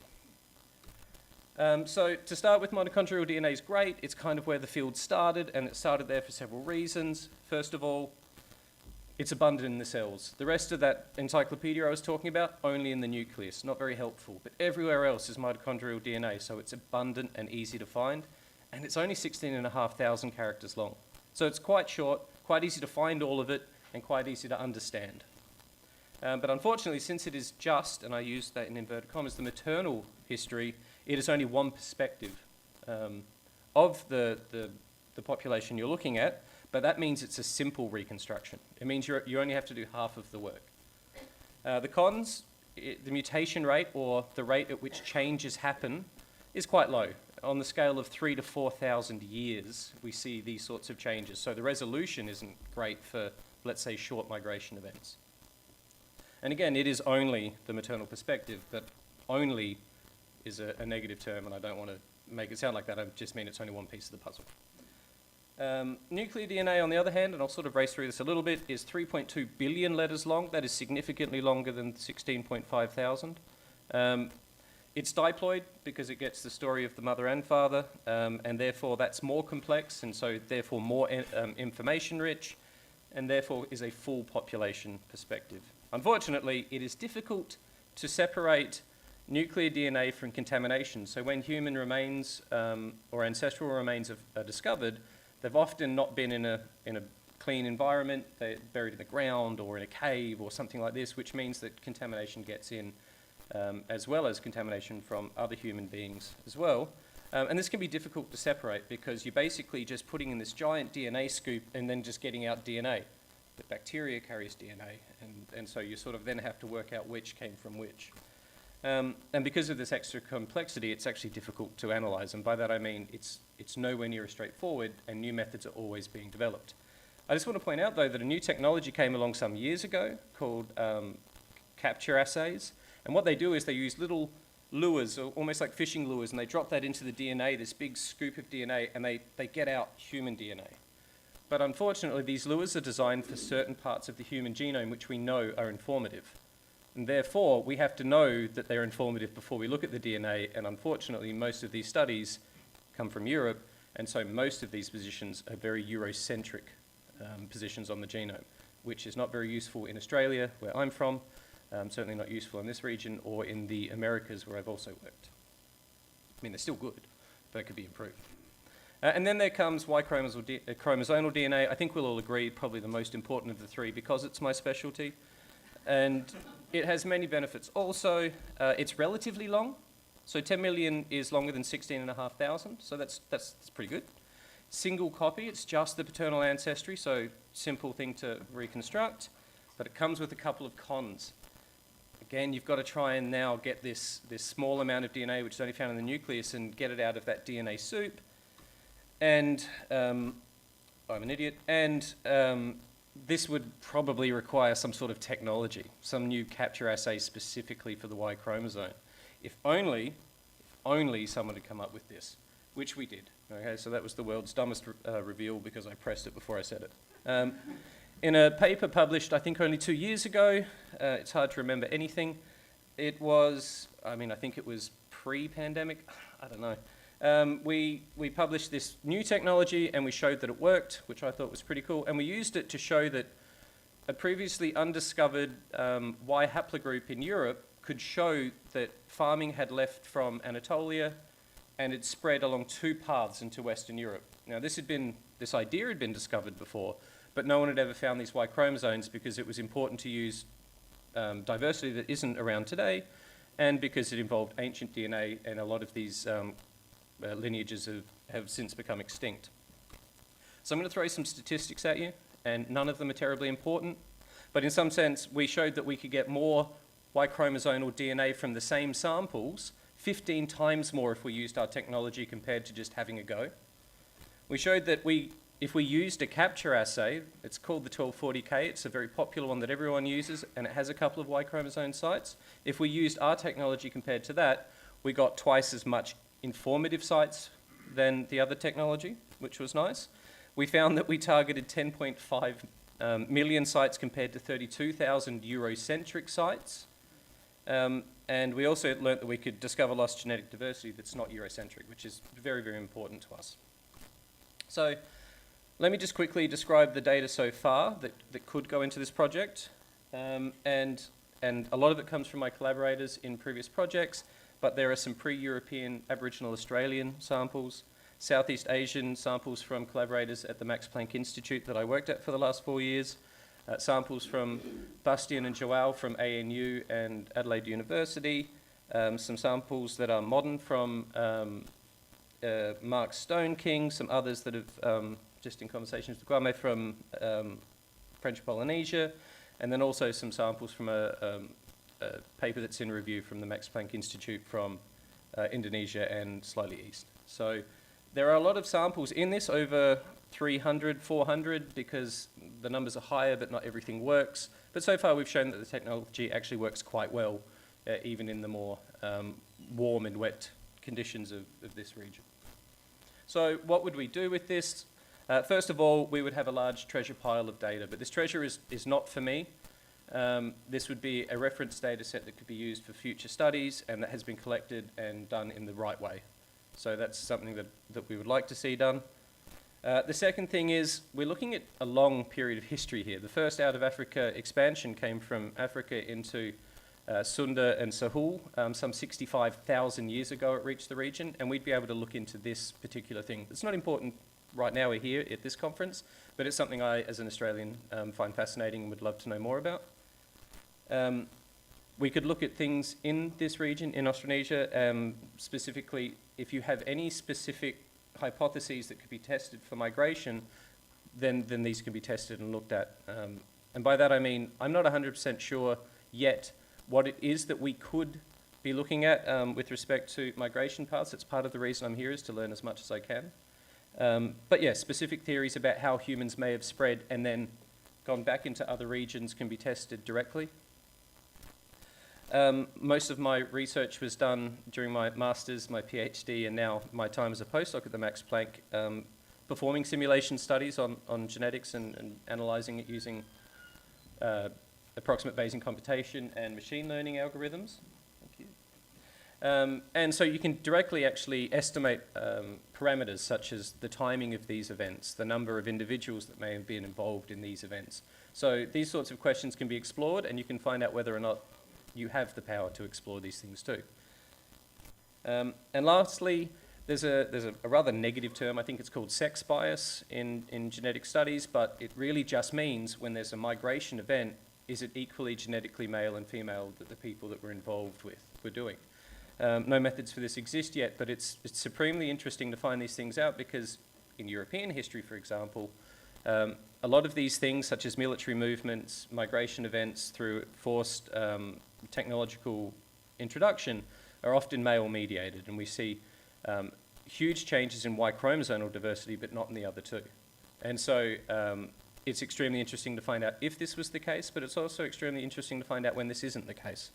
And so I would like to find students, to supervise students to develop methods for doing these sorts of things. However, a project of this scope comes with its challenges, and I'm no newbie to challenges. So just quickly, honestly, the work in Europe is not so culturally sensitive, and that I mean that when you find ancestral remains, there are usually not modern people who associate with these people, these long past people. So you don't have the challenges, the cultural and ethical challenges that you could have here, and challenge sounds negative, but I don't mean it that way. I mean, there's just a lot more you've got to be careful about. That is a large challenge, but one that I'm hoping to meet by working with the best people who understand these things in each of the regions where we will take samples. I already have some great mentors in, say, the Aboriginal Australian community, Southeast Asia, but I want to make sure that I build these connections so that I don't do anything wrong when we try to make this study happen, and that's really important to me. And part of that will also be applying for funding to make sure that we can come back to the stakeholder communities to directly communicate the results of what we find. I think they're the first people who should hear it, and then after that is the scientific publication side. This region is mostly warmer and wetter than Europe, which is, I just found out from leaving it, very cold. And so it could be that you have less success in sequencing. However, the few studies that have happened and that have used YMCA technology, which is still in being written or in review, have actually shown a very similar success rate, so that's actually quite nice. Unfortunately, even with the best technology, it's very difficult to extract a Y chromosome from a genetically female individual, and so for that reason, you do work with half of the samples, so increasing your sample size is harder, but just as important. And lastly, Adelaide, Australia, I misspelt the country I came from, so that's, you should definitely work with me, is very, very far from everything. So whether that be where we are now or Europe where the technologies exist to do the sequencing. And so funding to visit and to travel has been requested, but I actually think this isn't such a huge problem anymore, because if the pandemic showed us two things, it's one, I absolutely hate online chess, and two, we can collaborate over long distances and it be effective, and it still be a nice way to work. So I want to thank the organisers for inviting me, allowing me to talk, allowing me to pitch this. There is a list of people who I'm already involved with in doing this research, which includes the Max Planck and the Australian government, who will hopefully fund me unless they've seen me give this talk with jet lag. And more importantly, I just wanted to reach out to everyone here and say, if you think this is a project that could be interesting, if you think it's something that you could be involved in, and I don't just mean, would you like to contribute samples? That is the worst way for geneticists to work with people. If you have no samples at all, but you have a specialty in botany or anything that could help in this project, I would love to hear from you, and I would love to collaborate with you and work with you. So with that said, I just want to thank everyone here for listening to me. I apologize if I didn't even say anything that made sense during that, and thank you very much.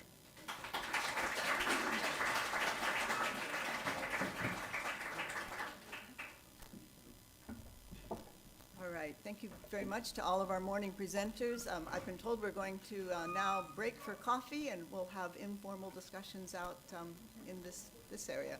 We'll reconvene at 10:30 for our next set of speakers and many related papers. Thank you.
Là, t'entends toujours le parasite là?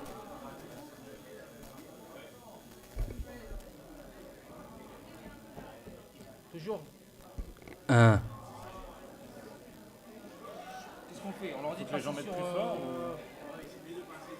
Je crois que ça va les emmerder de passer sur ça. C'est un peu chiant, mais bon. Écoute, je crois que j'ai une sorte de pied. C'est un pot, ouais. Je vais chercher le pied.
Ça va? Ouais, carrément. Il est là, Émeric? Il est parti?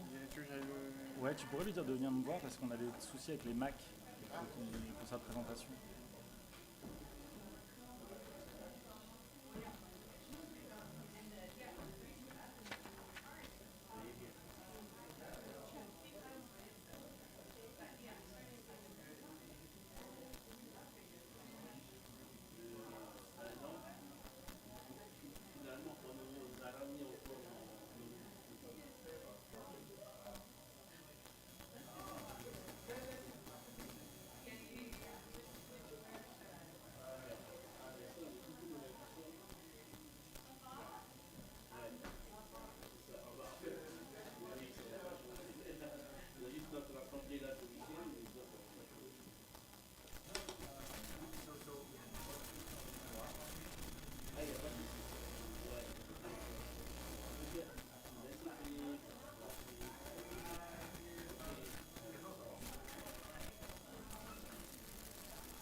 Yeah?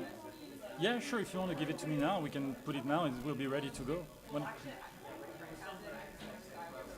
Yeah, no worries. Whenever you want.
autrement,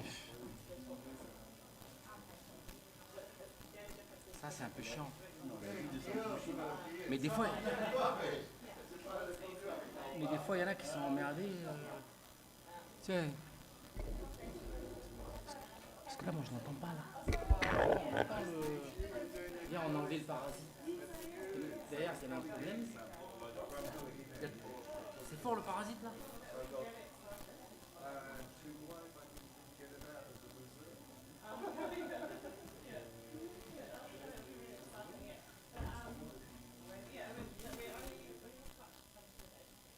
Là, il n'y a plus. Hein.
Un, deux, un. Il y a un réverb.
par le signal vidéo.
Un, deux. Un.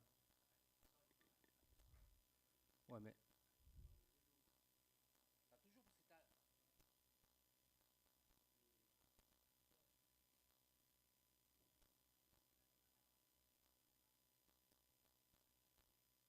T'as moitié moins peut-être. T'as moitié moins. Ouais, mais moi je perds une ligne là. Je sais pas laquelle je perds. Celle-là. Y a rien là. Là y a pas. Hein.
Oui.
Oh, we have Mary back here. Oh, we got quite a full afternoon. I don't know, we only get 5 minutes.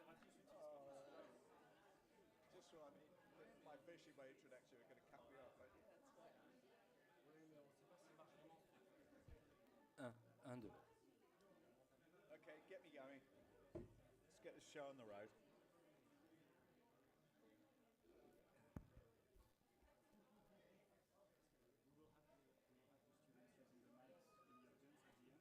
Oh, okay. Okay. And how long do you want that to go on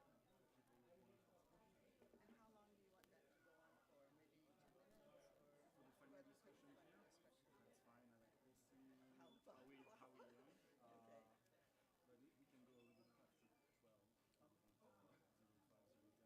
Oh, sure. Okay. Do you guys want to, do you want to say anything?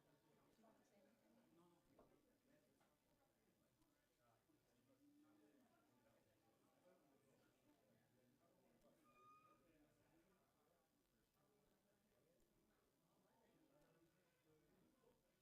We'd like to get started again if people can filter in and take their seats. Otherwise, we'll be late for lunch.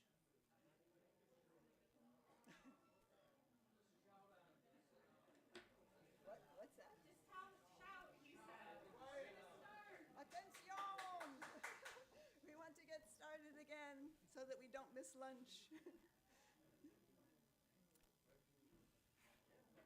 I guess it's still good morning.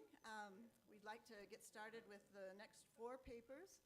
I have been reminded that we'd like the speakers to go somewhat slowly for the translators. So please don't speak too quickly so they can keep up.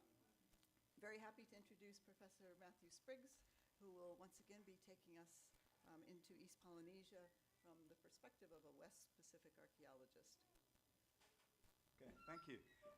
First of all, I must apologise. My luggage didn't arrive, and so, which is where all the notes were that I was going to write the paper. So I've written it on the back of it's a box of mouchoir. So apparently this is now a historic artifact. The main messages for my talk, the first one I'm not going to talk about, but I think it's something to contemplate, which is that, of course, if we leave aside more recent European or Asian admixture, all Polynesians share about 25% of their genetic heritage, with Papuan populations ultimately from the island of New Britain, via places such as the Tuamotu province of the Solomon Islands, Vanuatu, New Caledonia, and Fiji, with 75% of their heritage being East Asian, ultimately from southern China.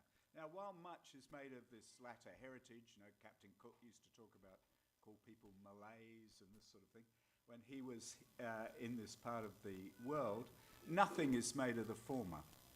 Archaeologists owe it to the people that they study to investigate the archaeological implications of the other quarter of all Polynesians' genetic heritage. not least when and where did it arrive in Polynesia, and the links it makes with the other Pacific peoples.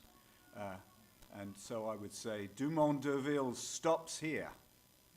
It may be that there are no archaeological implications of this. I'm not saying that genetics and culture are the same, or even genetics, culture, and language.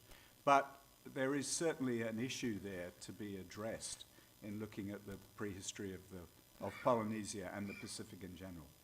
But what I do want to talk about is our friend William Wilson. What a pity he isn't here. To my mind, his is the most important contribution to historical linguistics of Polynesia since the 1960s. Not because he's necessarily right, but because he has really stirred things up and raised issues that needed to be raised and which need to be debated.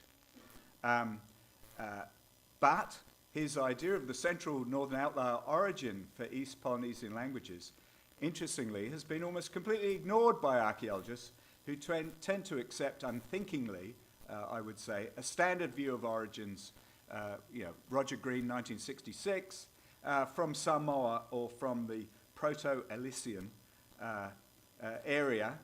And these ideas are arguably at least 20 years out of date now.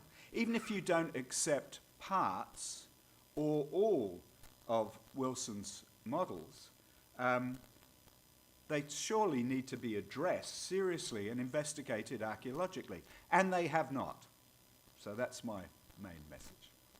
Okay, when earlier scholars detected Melanesian influences in Eastern Polynesia, both phenotypically and culturally, we have to think, what is it that they were seeing? They were seeing something. Maybe they were just getting things wrong, but they saw something. Pre-World War II scholars, Carl von den Steinem, Catherine Routledge, and Gladys Reichart saw quite specific material cultural links to the Solomon Islands in Eastern Polynesia, but they had no way to interpret or understand what they saw. They had no model of settlement in that sense.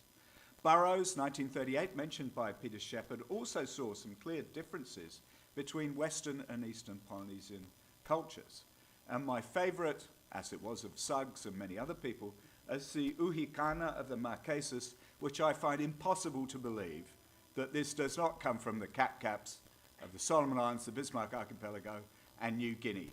These are, sadly, one's just a drawing and the other's a nice photograph from the British Museum, but these are the designs cut out in turtle shell, placed on a white shell background. Okay, maybe you can make it up, but look at those two designs. They actually are the same design. Anyway, I'll leave that one with you. Robert Suggs in 1961, we should go back to him. He really was a genius guy. Rereading his work, I'm ever more impressed. Okay, the dates are all wrong, but he had a lot of very interesting ideas. And he did note that generally the early traditional evidence indicating possible Western Polynesian and Melanesian connections was suppressed, the implications of these data being overlooked. At the same time, in Polynesian anthropology as a whole, a certain insularity arose, with sharp boundaries being drawn between the Polynesians and neighboring peoples, while attention was focused on the interrelationships and dynamics of Polynesian cultures rather than on external connections. And if we can achieve nothing further at this conference than extending out the places we look to look for the origins of East Polynesian culture and later interactions, then we will have achieved something. Now, of course, Suggs did his archaeological research in the Marquesas, 1956 to 8. He believed that the Marquesas was settled 200 BCE, 200 BC, and that Polynesian settlement related to that of Melanesia was continuous and without a pause. So in his idea, connections to the Solomon Islands were not a problem because he saw a continuous settlement. So when people arrived in the Marquesas, as far as he was concerned, they hadn't come from Melanesia very long ago. So that's how he understood these ornaments, the house and early temple forms, shell knives, and adze forms. So he had a model. We know now that his settlement dates for the Marquesas were wrong by 1,000 years or more, But at least he had a model. Now, in 1997, when I wrote my book, The Island Melanesians, I was particularly struck by some evidence from early explorers, such as Surville. It's account of his 1769 visit. And he was talking about the island of Santa Isabel in the main Solomon's chain. And he talked about voyages that were taking place from Santa Isabel in the Solomons, 10 to 12 days sail to and he says, a nation much less black than his own, that he there changed black men for white, i.e. black slaves for white slaves, or Polynesian slaves, we would imagine, and brought back also fine cloths covered with designs. This regular exchange of slaves or war captives, I said, which accompanied the supply of fine bark cloth to Isabel, would explain the mixed population noted there by early European visitors, and why Mendana, who had been there in the same area 200 years before, was greeted with the Polynesian term for chief, Tauriki, they said, when they saw him. So these long-distance connections between Melanesia, island Melanesia, and some of the Polynesian either outliers or islands, I would think, beyond, perhaps 10 to 12 days sail would get you to Kiribati or Tuvalu. It would get you way beyond Ontong Java or Luanua. Okay, around about 2013, I became aware of Bill Wilson's work. He'd been publishing since 1985 on this, and nobody seemed to be listening to him at all. And then I think in 2013, I saw his paper, Whence the Polynesians, Further Linguistic Evidence for a Northern Outlier Source. And in that, he claimed he had 73 linguistic innovations uniquely shared between Eastern Polynesian and the central northern outliers of the Solomon Islands, but not found in Samoan. And then later on, it became 130. As Mary told us, it's now 200 innovations. Now, all I would say is that, to knock down a few innovations should be fairly easy for a linguist. To knock down 200 is going to be a bit of a task for Mary, but I wish her well with it. And most recently, he's had 2 more major papers, which every archaeologist should read. I'm not saying you should believe it, but you should read it. It's serious stuff. And we heard from Peter about his model, Eastern Polynesia not settled directly from Samoa, but from the central northern outliers of the Solomons. I won't go through the linguistics. Luckily, everyone else has talked about it. Now, clearly, someone's been encouraging this guy. I don't know who he is, but, he's... in my defense, I would say, I was co-supervisor with Andy Pawley of Jeff Mark, and so I was already aware of talk of the atoll corridor as a possible factor between West and East Polynesia, and also the whole idea of Proto-Elysian. I've been encouraging Peter Wilson as an archaeologist because I think the ideas are important, they need to be debated, and they need to be out there. So if you want to blame anyone, you can partly, at least, blame me. Okay, the central northern outliers. There's, as I said with that quote from Surville, there's clearly contact between the main Solomons and the outliers or Polynesian islands much further to the east. And there is a single potsherd found on Ontong Java by Danny Miller in 1979, which I identified as being a Mararing sherd from Buka in the North Solomons, about 500 to 150 BP. Nobody has mentioned, including Bill Wilson, the Carteret Islands, Kili Nailau, which was clearly a Polynesian outlier until the last few hundred years, when it was conquered by Halia speakers from Buka, who killed all the men and married the women. So you can add another island to the place that archaeologically we should be looking at, which is the Carterets, which you can't see on this map, but you'll see on another map further on. I mentioned why I was enamored of Bill Wilson's ideas. Part of it is the Uhikana of the Marquesas and the Cap-Caps of the Solomons. I cannot believe that these are independent inventions. Also, the Surville quote, 10 to 12 days sail from Santa Isabel gets you way into Polynesia. And also, as Peter Shepard has pointed out in his fantastic article, one of the best archaeological articles I've read for years, that was in JPS this year. There's a lot of evidence of Micronesian influence passing down into the outliers and then potentially transmissible to the east. Now, this is Montenegro et al. Around the same time, 2014, the first paper on looking at these simulations of how you would get from west to east Polynesia. And I have to say that the graphics, whoever did the graphics in this, they really, some of the worst maps I've ever tried to follow.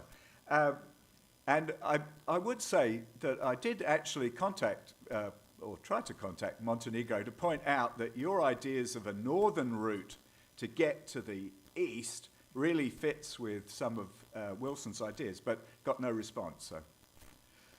Okay, here's a blow-up of the map where I attempt to try and interpret it. The more yellow it is, the easier it is to sail to the east with the wind behind you rather than against you. And this is during El Nino summers. And you can see, I hope, where the Marquesas, the Southern Line Islands, and the Phoenix Islands are. And there really is a kind of corridor of which Samoa and those kind of islands are really on the edge of, that will get you to East Polynesia. So if you wanted sailing directions from, and you, at the time when you actually had this information, it would have been head north, probably to the latitude of the central northern outliers, and then you can just truck on over to the east very quickly during the right weather conditions. Okay, I would note, I think Peter mentioned it briefly, that there is at least a suggestion from DNA work that's been done of a specific link in mitochondrial and Y chromosome lineages between Ontong Java, one of the central northern outliers, and the Leeward Society Islands in modern whole genome samples. So there's something suggestive in the genetics, as well as something suggestive in the sailing simulations, as well as something suggestive in modern material culture that might tend to support some of the ideas of Bill Wilson. Okay, now, the problem is no archaeologists have actually examined the question, so our opinions are all kind of slightly worthless. We need a research design. We need to look at this archaeologically. Now, some archaeology has been done on Nukuoro and Kapingamarangi, which are part of the Federated States of Micronesia, done a long time ago by Janet Davidson and I think also Foss Leach and Graham Ward. But if we look at the atolls which are part of the autonomous region of Bougainville, Nukuria, no archaeological survey. Taku, no archaeological survey. Nukumanu, no archaeologists ever been there either. And also the Carterets, as I mentioned, the former Polynesian outliers, no archaeology done there. If we move just slightly south, 38 kilometres south of, not Nukumanu, Taku, isn't it? Yeah, no, it is Nukumanu, I was right first time. Ontong Java, again, no archaeological survey has been done. So it's a kind of perfect storm of non-archaeological work in the areas that Bill Wilson's identified as being the most important to look at. Okay, if we move across to where he believes that some early form of Proto-East Polynesian was spoken, he talks about the Phoenix, the Line Islands, and the Marquesas. Well, the Marquesas, obviously a lot of work being done there. Phoenix and Line Islands, in which I would include Howland and Baker, which is just slightly north of the map, and which are under American jurisdiction. There are early reports. There's a well-known one, I think, from 1862, talking about these islands which were uninhabited at European contact, but which had clear evidence that there had been people living there before. And if we go through the Phoenix Islands, I won't go through all of them, but, Howland, 2.6 square kilometres of land. There's archaeological sites there. I mean, pre-European archaeological sites. Baker, there's archaeological sites there. Enderbury, we don't know. No one's been there, I guess. McKean, we know there are archaeological sites there. Burney, we don't know, very small. Rawaki, Phoenix Island, we don't know. Manra, archaeological sites there. Annie Di Piazza and Eric Peartree worked there in the late 1990s.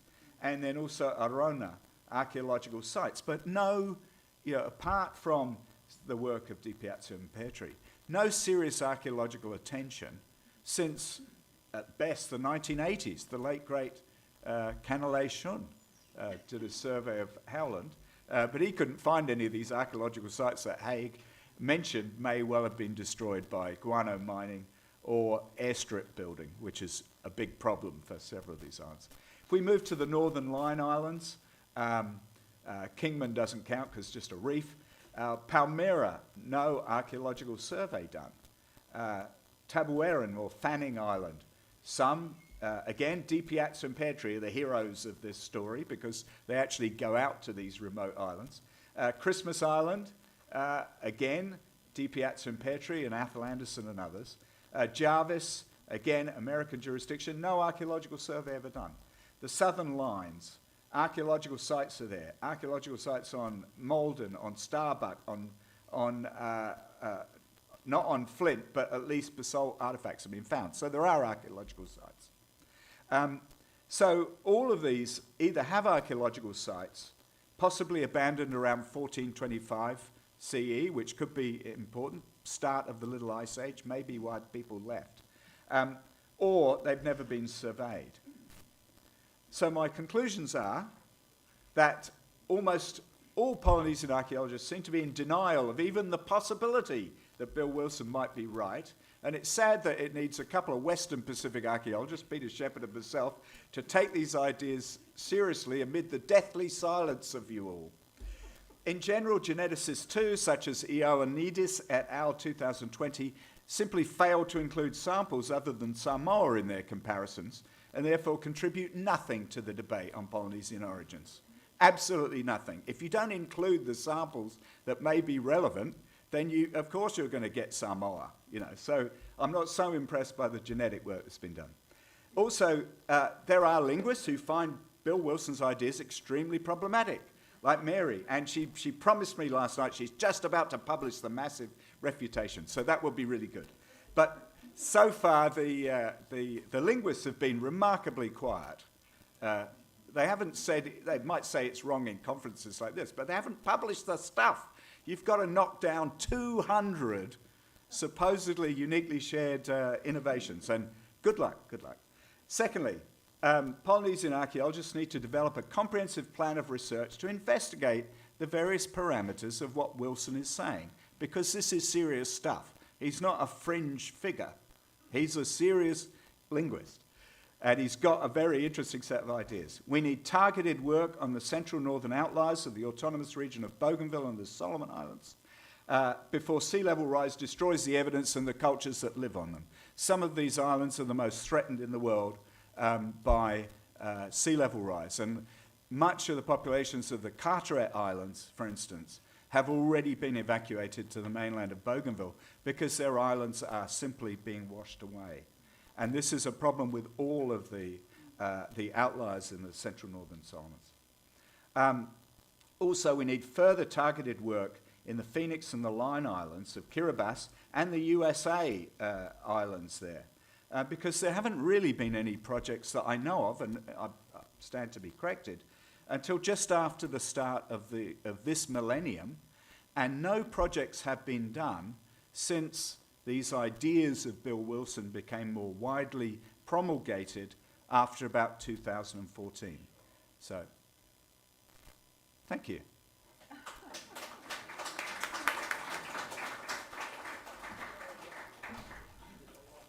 Thank you, Matthew. We knew you were going to stir things up for us. But it seems only fair to allow Mary to come back and defend herself. So we'll be hearing now from Mary with her second talk.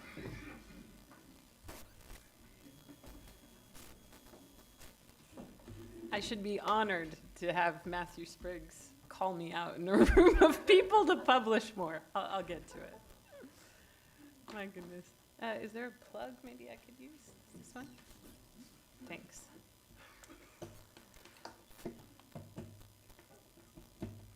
Okay, all good. Merci.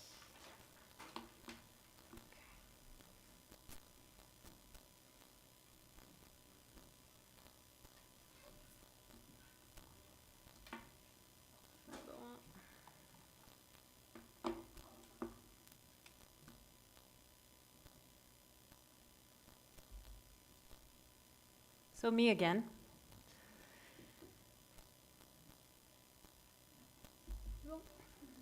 Okay, so following my previous talk, I'll now present oops, or not, there. We'll see, there, okay. I'll now present a collaborative work with Simon Greenhill at the University of Auckland, Emmerich Herman, who's, of course, in the room, many of you know, and Russell Gray at the Max Planck Institute for Evolutionary Anthropology. Here, and this talk is focused on the outliers as a whole.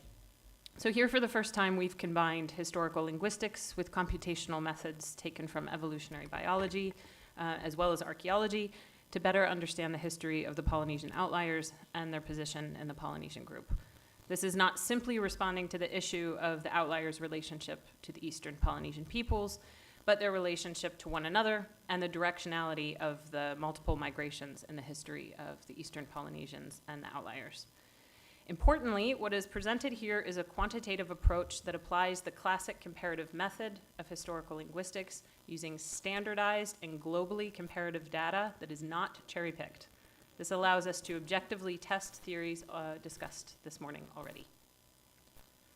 So since the 18th century, the languages spoken in the Polynesian outlier populations have been recognized as relating to Polynesian languages. And in the last 75 years, based on linguistic evidence, we see that they clearly descend from Proto-Polynesian. We all know this.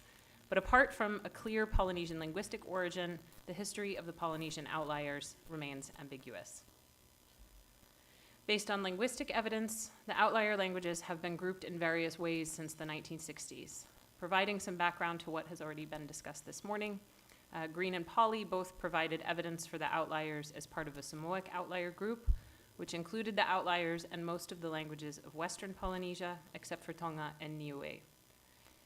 They argued, They argued that nuclear Polynesian divided into an Eastern Polynesian subgroup on one hand, and the Samoan outlier group on the other, which included Samoan, East Futunan, and as Andy Polly put it, probably all outliers.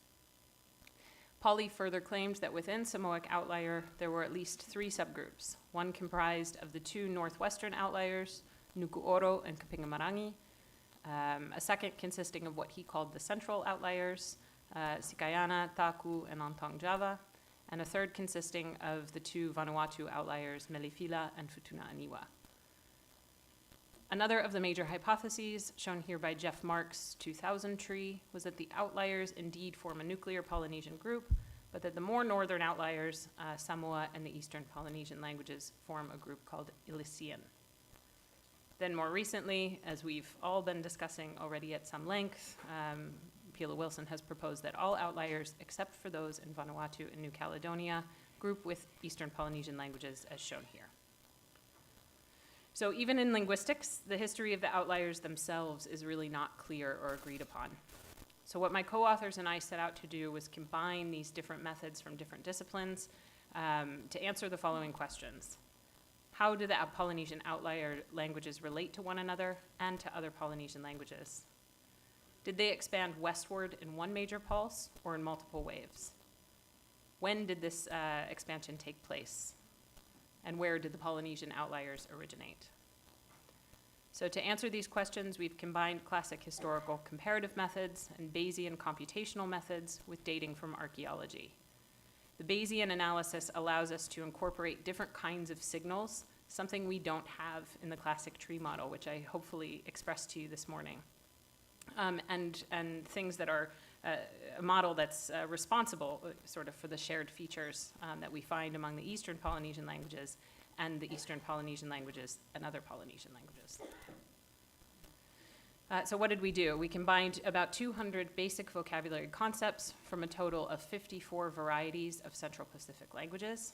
The sources included primary data, unpublished legacy material, and published work like grammars and dictionaries.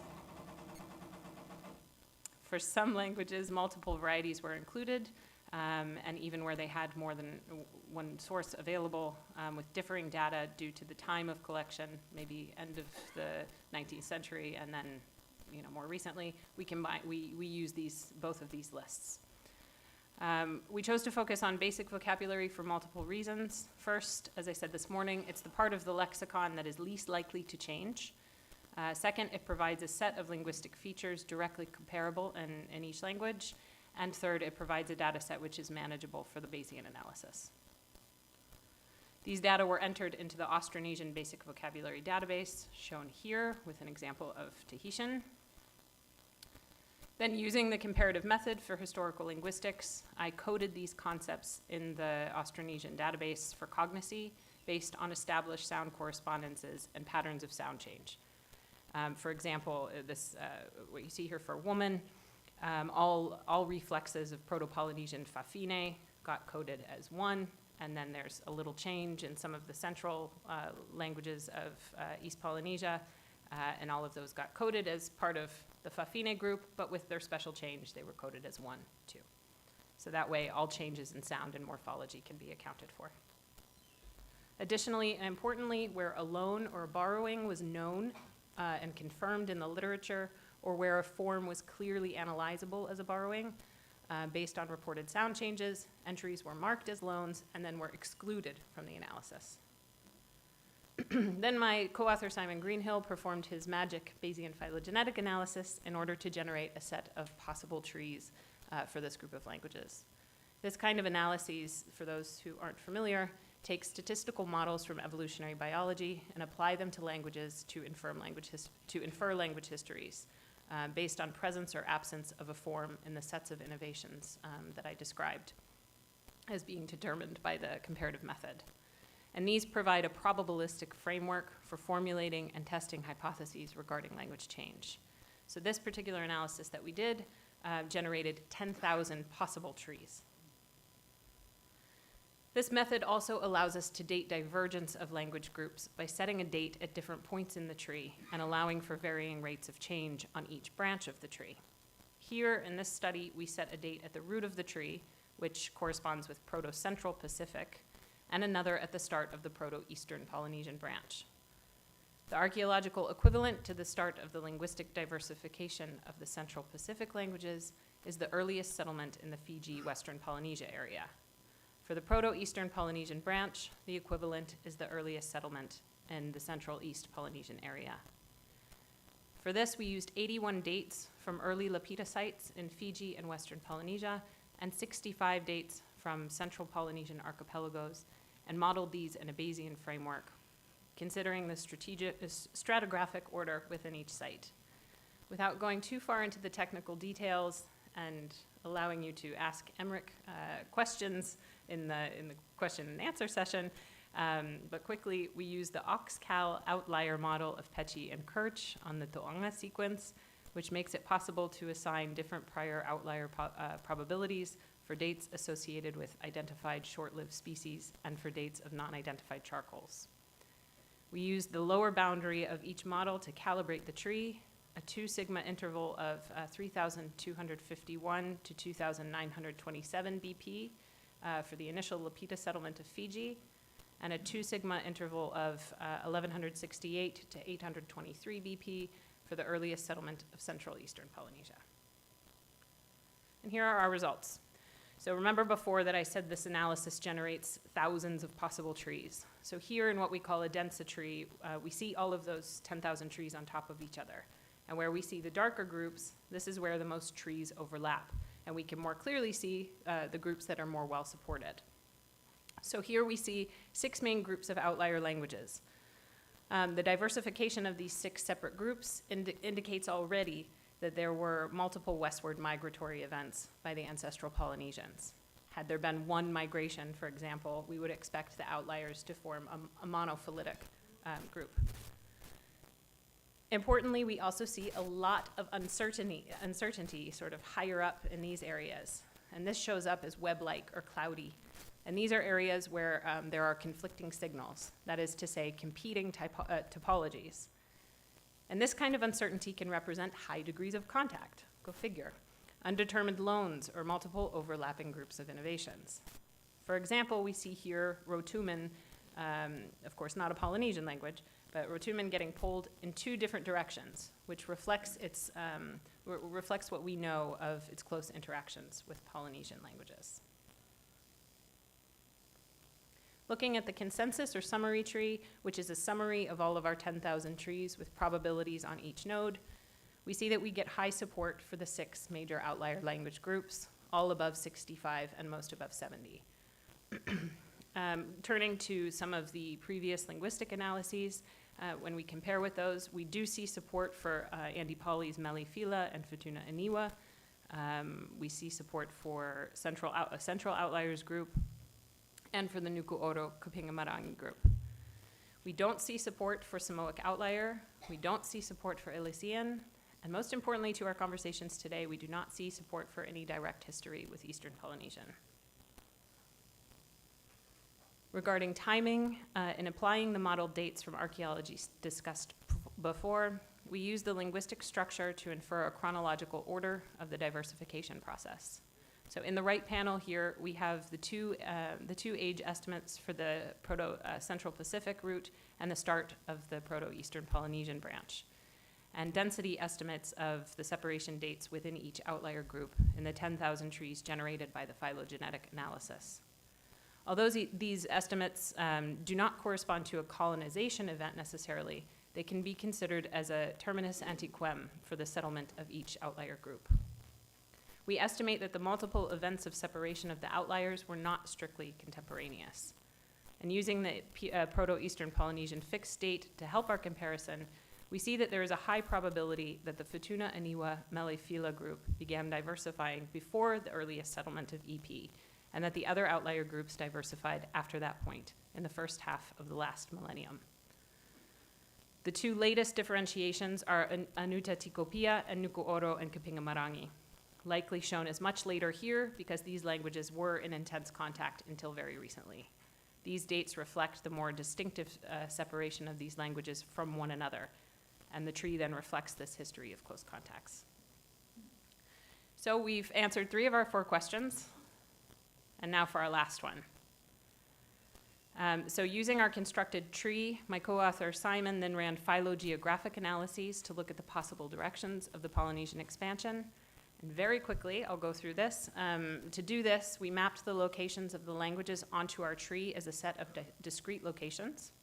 Then we enforced the known homeland for Proto-Polynesian in the West Polynesian area based on archaeological and linguistic evidence.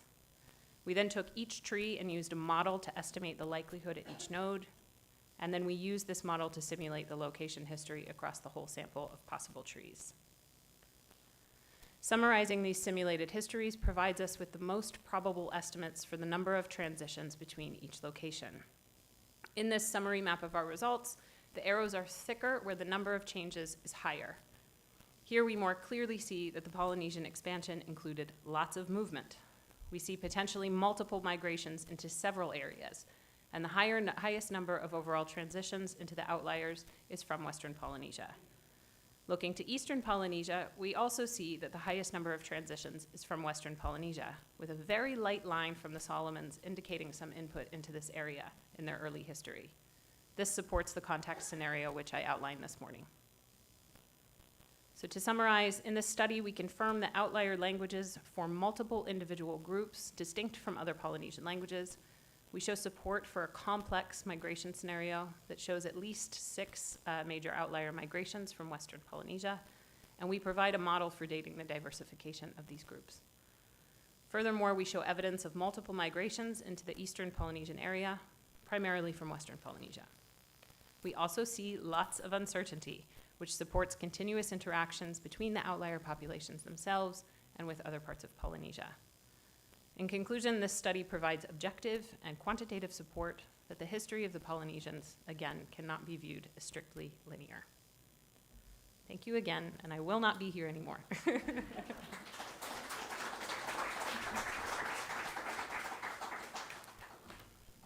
Thank you so much, Mary. Thanks. Our next paper is by Dr. Kathleen Collins and colleagues. Yes? And she'll be looking at some new Kiori genetic data, which looks quite exciting.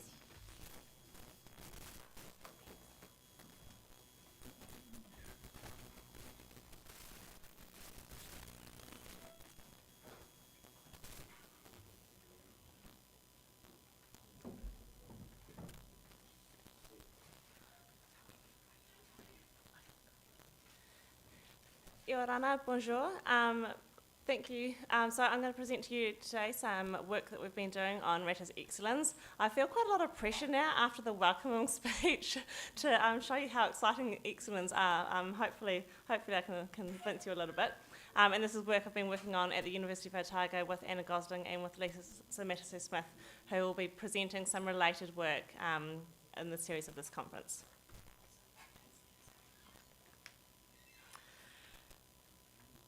You have heard a lot of talks already this morning that have pretty much outlined the rationale behind this research. We are, of course, aware of the timing around the settlement of the Pacific, and we can construct some figures such like these which show general direction, but we all know that it's a lot more complex than what an image like this shows.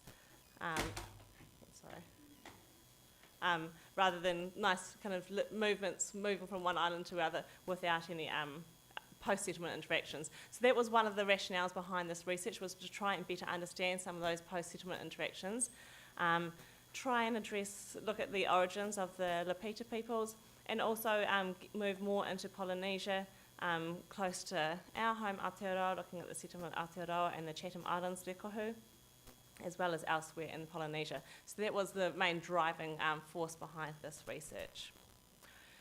Many of you will be probably well familiar with the commensal model. We're hearing Lisa having talked about it at previous similar conferences to these, but this is based on the idea that, of course, the people carried with them important plants and animals and introduced them to the lands as they arrived. So animals, we're looking at the Pacific rat, Rattus excellens, chickens, dogs, pigs, as well as a number of plant species as well. So these were, of course, animals that couldn't have arrived in a new island without the transportation by the humans. So therefore, this is based on the idea that if we can look at the genetic data from the animals that humans were carrying, we can begin to understand more about the humans that were carrying those animals and possibly the origins of those humans by proxy. So this particular piece of research focuses on the Pacific rat, Rattus excellens in particular. So excellens, I'm sure again you're probably well aware that excellens was carried intentionally. So unlike the European rats that have arrived on these islands, like the Norway rat and the ship rat, which were stowaways, the Pacific rat was carried intentionally. And could not have moved across the water without being on the waka of people as they moved. And much of the earlier work, like all ancient DNA studies, working with the commensal model, looked at a short region of the control region, so only about a couple of hundred bases. These days, of course, we can sequence the whole mitochondrial genome if we want to. We can even sequence nuclear genomes from ancient DNA. So this gives us access to a much higher resolution data set than what was possible with only a short region of the control region. Nuclear markers, of course, give us the ability to look at both maternal and paternal ancestry, so that can kind of inform us a wee bit more about the movement of these animals. So Lisa's earlier work on the using the control region of the Rattus excellens identified three main lineages. One was widespread across much of the Pacific. You can see these wee triangle image logos here. One kind of really only as far, not much further than the Solomon Islands, and another more restricted lineage here. And so that was using about 200, 250 base pairs. We had a master's student in our lab a few years ago now, and she looked at the complete mitochondrial genome of some, she was mainly looking around Rapa Nui, Easter Islands, kind of some East Polynesian sites mainly. And this really highlighted to us the fact that we can get a lot more information out of the complete control region. You can see we're already being able to split apart that one lineage that was found across most of the Pacific and look at multiple different haplotypes using the complete mitochondrial genome. So that provided inspiration for this study, and also the idea that we could use this to look at some of those kind of more immediate origins for the settlement of some of these islands.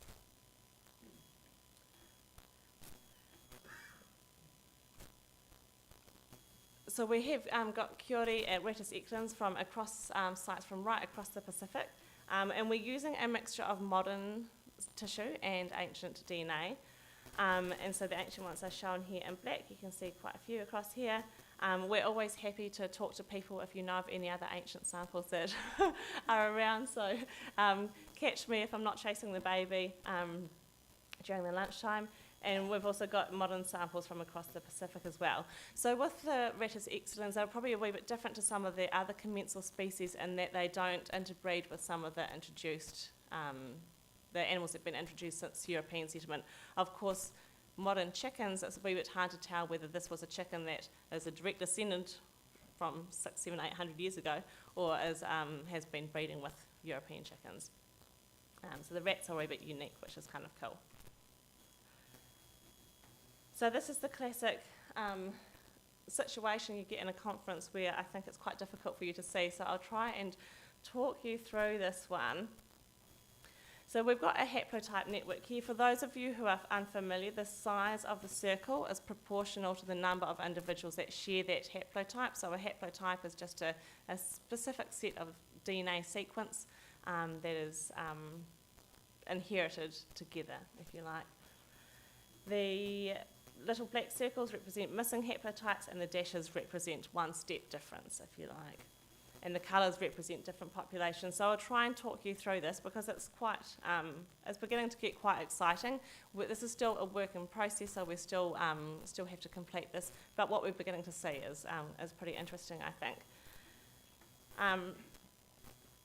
So if we have a look at perhaps some of the East Polynesian sites, what we can see is we've got two distinct clusters here. So then we've got this cluster here, and I've put the locations here in text, so hopefully you can read that if I'm talking too quickly. The ancient samples are underlined. So we've got a bunch of samples from here, Aotearoa, Society Islands, Cook Islands, Mangareva and Marquesas, all clustering together here. Which is perhaps what we would expect to see based on the geography, based on what we know about archaeology and some of the human genetic data as well. But interestingly, we've also got this other cluster here that is quite distinct with ancient and modern samples from Lekohu, from the Chatham Islands, just near New Zealand, and from the Marquesas and Rapa Nui here. So I think that is pretty cool. The Chatham Island question was one that we were hoping to address because based on some of Lisa's earlier work, she had identified that there was some defining SNPs, some defining mutations, if you like, that set the Chatham Islands Kiori apart from other Kiori in her research at that time. So we were hoping that the complete mitochondrial genomes might be able to help us tease that apart and look at the origins of the Chatham Islands Kiori. I'm sorry, I keep on saying Kiori, and I told myself I was going to say Pacific rat, or excellence. So just going back to our network here, we can see that indeed this has held up with the complete mitochondrial genome, and we do have this distinction of the Chatham Islands Kiori, for example, from mainland Aotearoa and from elsewhere and in East Polynesia, but interestingly, very close to these samples from Marquesas and from Anakina, from Rapa Nui in here. So that's pretty cool. This is quite new data, so this is the part that drew my attention first, possibly because it was close to home. We've then got a wee cluster here from elsewhere in Polynesia. We've got New Caledonia, Samoa, Fiji. This is at a Kimba site in Tokelau. And then interestingly, over here, we've got some Rotuma samples, so also Fiji, but we know from some of the archaeology and from the humans that they can be different to elsewhere in Fiji, so that's pretty cool. And clustered also with a sample from Puka Puka. So Cook Islands again, so the modern Cook Island samples are over here. This ancient Puka Puka sample, again, we understand is likely to be different to elsewhere in Cook Islands. And so we've got this wee cluster over here, which is kind of cool. Another aspect that we were hoping to address, of course, as I said, we were using ancient and modern samples, and that's based on the assumption that there hasn't been turnover through time, and that the modern samples will still be representative of the samples that arrived when people first arrived. And we can see that's probably true for sites like the Chatham Islands. We've got the modern samples don't have a black circle around them, and the ancient samples do have a black circle around them. And we can see they're very similar, which is probably what we'd expect with a site that was settled so recently as the Chatham Islands. And Samoa, which at this stage is the only site other than the Cook Islands, which is a wee bit different because this individual is from Puka Puka. In Samoa, however, though, the ancient Samoan is looking quite distinct from the modern Samoan sequences that we've got so far. So it'll be really interesting to fill this out with some more modern mitochondrial genomes and see how that compares across some of the different sites.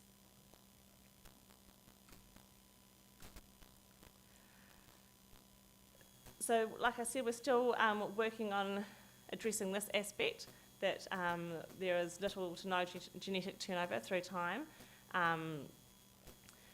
But based on this assumption that there is little to no genetic turnover through time, because we can look at the modern excellence, we can then have access, I guess, if you like, to a greater genetic data set in terms of we can better access the nuclear genome.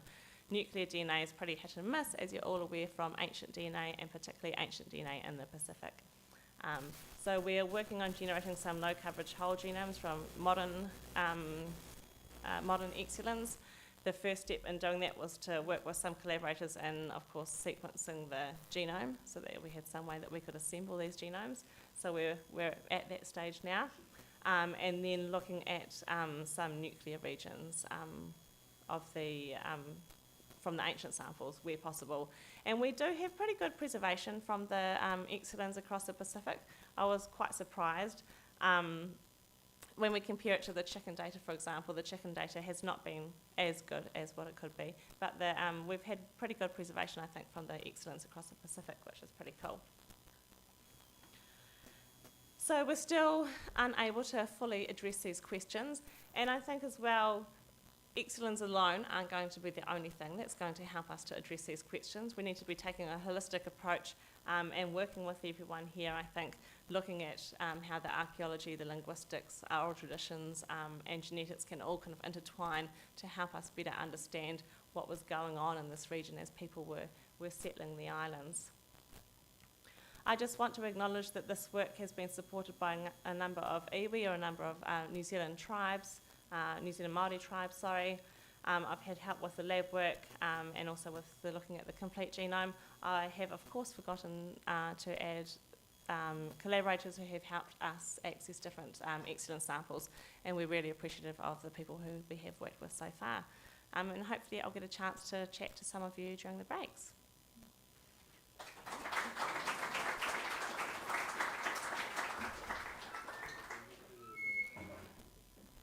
And our final speaker of the afternoon is Dr. Jenny Kahn, and she's going to talk to us about colonization phases, early expansion on Moorea. So I think I win the prize for the longest title, but Ethan is a close second. So I'll start by thanking Guillaume and Pat and Eric for organizing this conference and bringing us all together. It's really great to see everybody.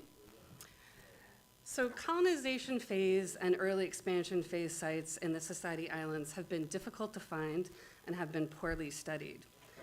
We then have a vague understanding of this archipelago's founding cultural complex and its adaptation to specific island environments through time. Here I discuss the discovery, excavation, dating, and analysis of materials from two coastal sites on Moorea, SCMO 350 and SCMO 360.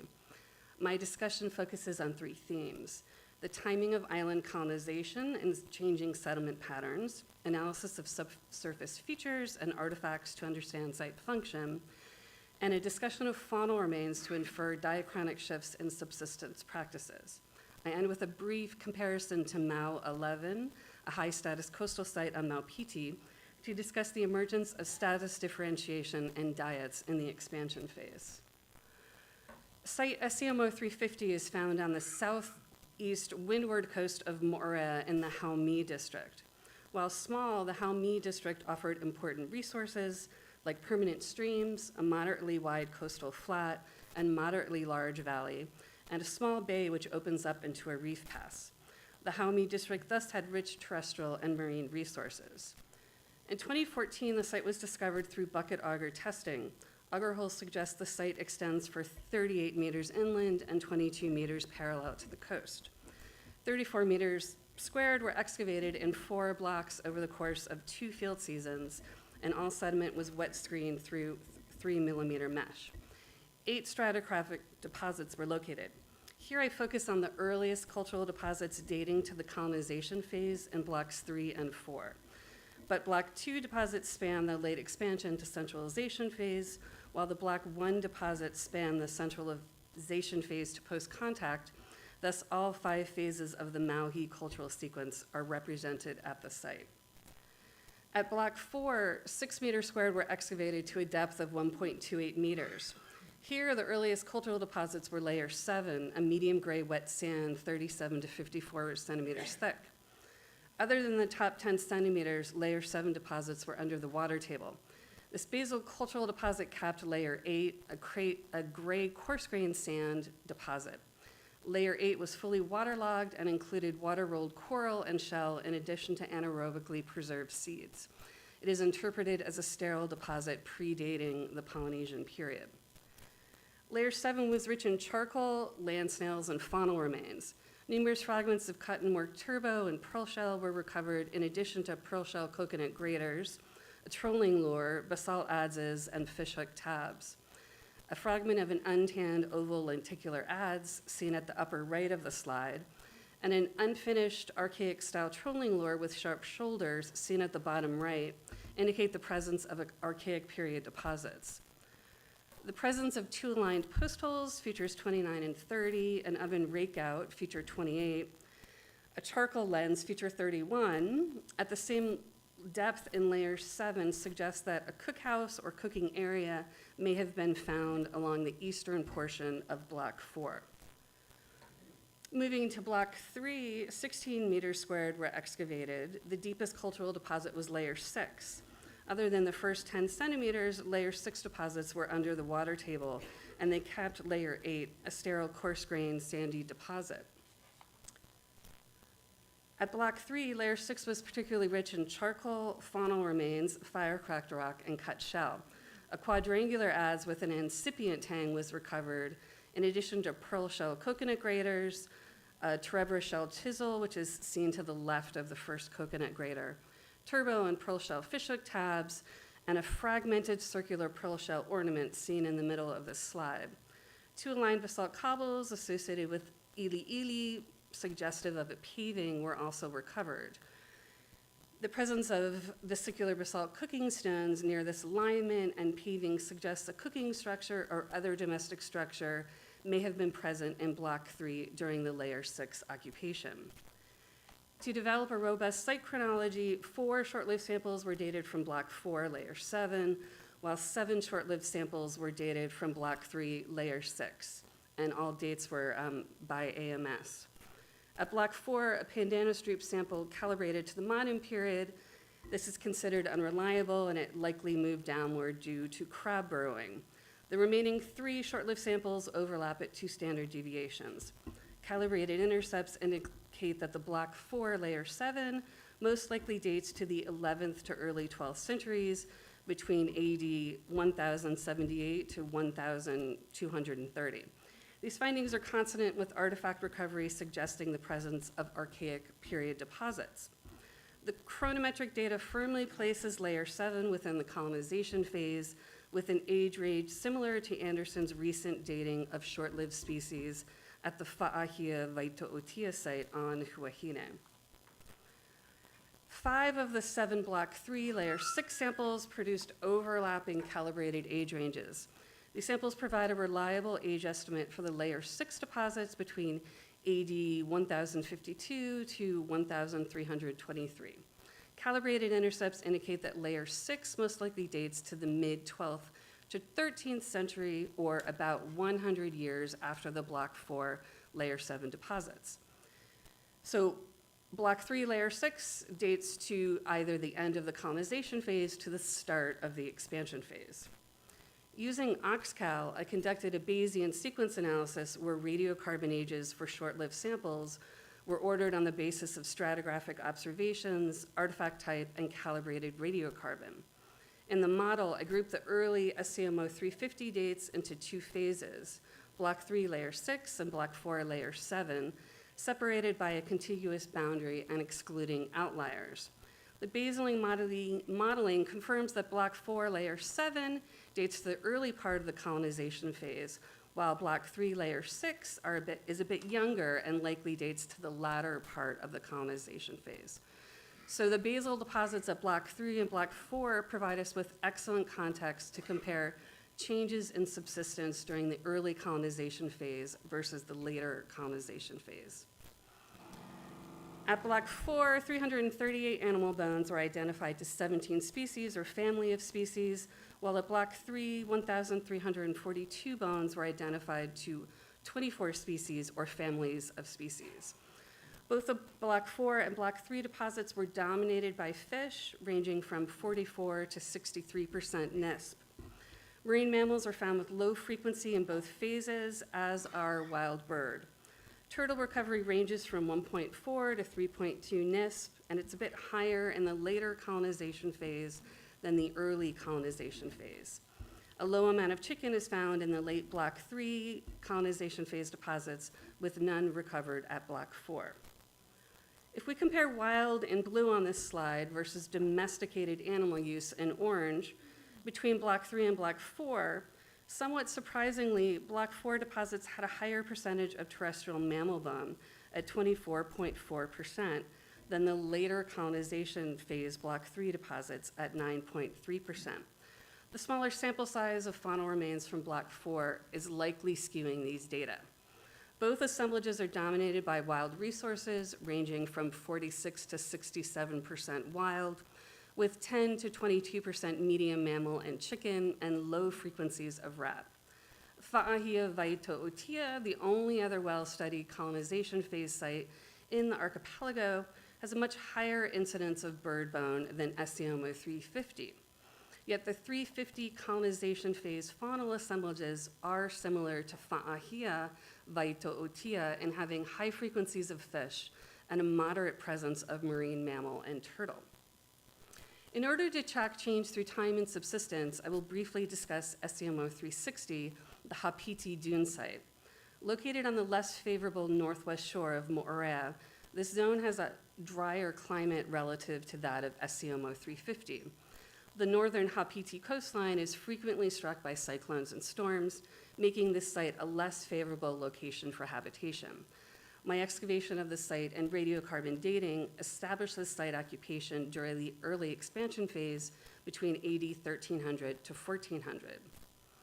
Like the colonization phase sites, fish dominate the 360 assemblage at 66% NISP. Marine mammal are no longer exploited, turtle are represented in low numbers, and bird are still present but in low numbers.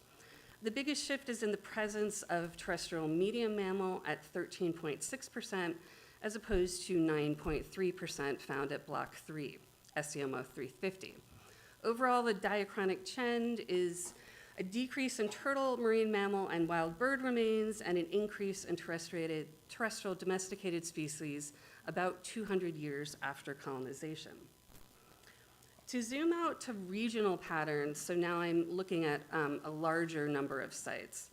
My broader analysis suggests that colonization phase sites in the Society Islands, dating to between AD 950 to 1200, are situated in resource-rich zones to access well-watered terrestrial flatlands and marine resources. Artifact and subsurface recovery suggests both impermanent and permanent settlement, largely focused on marine exploitation. Marine turtle are the most important non-fish taxa in the colonization phase, and bird are often well represented, similar to other coastal habitation sites dating to the colonization phase across central eastern Polynesia. Marine mammals such as dolphin and whale are infrequently found in early deposits, as are pig and dog. In the early expansion phase around AD 1200 to 1400, Mauhi settled more marginal coastal zones. Shifts in the diet across the archipelago include a decrease in turtle, marine mammal, and wild bird, and an increase in terrestrial domesticated species and in rat, roughly 200 years after colonization. These trends signal the extinction of many endemic land and bird species. They also signal likely resource depression in turtle populations at the same time that animal husbandry is intensified. One of the most pronounced shifts in the expansion phase, and I can only briefly discuss this, is the appearance of inter-site variation in faunal remains that I believe is linked to site status. Here I compare SCMO 360, interpreted as a low to moderate status coastal habitation with a fishing focus, to MAU 11 on Mau Piti. I interpret MAU 11 as a high status coastal habitation site. This high status residential site, which I excavated in 2014 and 2015, is found in the basal deposits at Vaiahu, the island's only national temple in the centralization phase. Aspects of the site's architecture and material culture suggest that as early as AD 1300, the site was the residence of a family of high status. When comparing the early expansion phase fauna remains at both sites, we see that both lack marine mammal and have low frequencies of bird. The frequency of turtle is lower at SCMO 360 and higher at MAU 11, significant given the tapu nature of turtle. The biggest differences are found in the amounts of fish and medium mammal, with 360 having high fish at 66% and moderate medium mammal at 14%, whereas MAU 11 has the reverse, low fish at 18% and high medium mammal at 29%, almost twice that of 360. MAU 11, the high medium mammal at MAU 11 is not only suggestive of intensified animal husbandry, it signals that MAU 11 is a rather unique coastal site with high frequencies of animal domesticates throughout its sequence. So that is continuing through early expansion, late expansion, and the centralization phase. Elsewhere in the archipelago, fishing-focused residential sites like 360 continue up to the centralization phase and have artifacts and faunal remains more suggestive of lower status domestic sites. These patterns hint at the advent of increasing status differences and inequality at residential sites starting in the early expansion phase. And there's architectural and other types of material culture data that support this. My ongoing analysis of a suite of Society Island coastal sites will further examine the advent of status differences in faunal assemblages. We will also target differences in fish capture and shellfish collection in leeward versus windward contexts, and understanding the sustainability or not sustainable use of marine resource practices throughout the archipelago. And I just want to end by thanking all the people and institutions and funding agencies who supported my work. Thank you.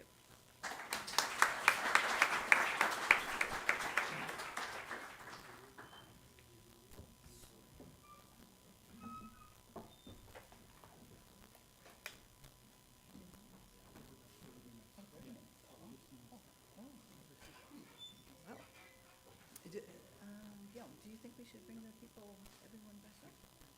So we have quite a bit of time for discussion and questions. We have some 25 to 30 minutes. And what we thought we might want to do is bring our speakers back up, if we can find a few extra chairs. We have student helpers who will be taking microphones around to people with questions. So can we have our speakers come back to the floor?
we'll open the floor to questions or comments. Debates.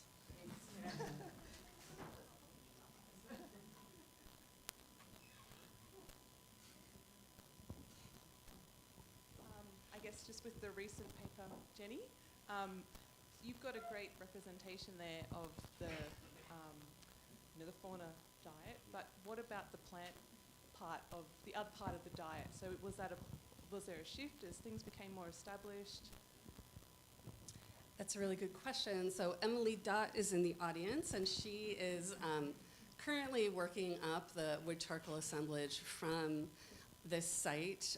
I can say that we have evidence for shelf scrapers that were likely used as vegetable peelers, similar to Melinda's paper that she wrote up for the Marquesas, and we've done use wear analysis and microfossil analysis on these turbo shelf scrapers, and we have some evidence for starchy plant use like yam and breadfruit, but we also have evidence potentially for scraping EAEA, which is sort of like pandanus, and it has a nice woody reed in the inside of it, and that woody reed was used to make fishing traps. So I think some of these shell peelers slash scrapers might have been actually used for making fishing types of tools.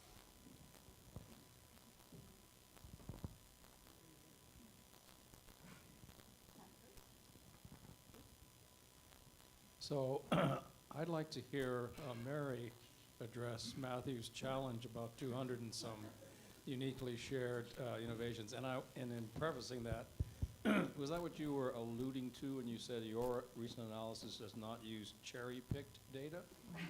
No comment on that last part.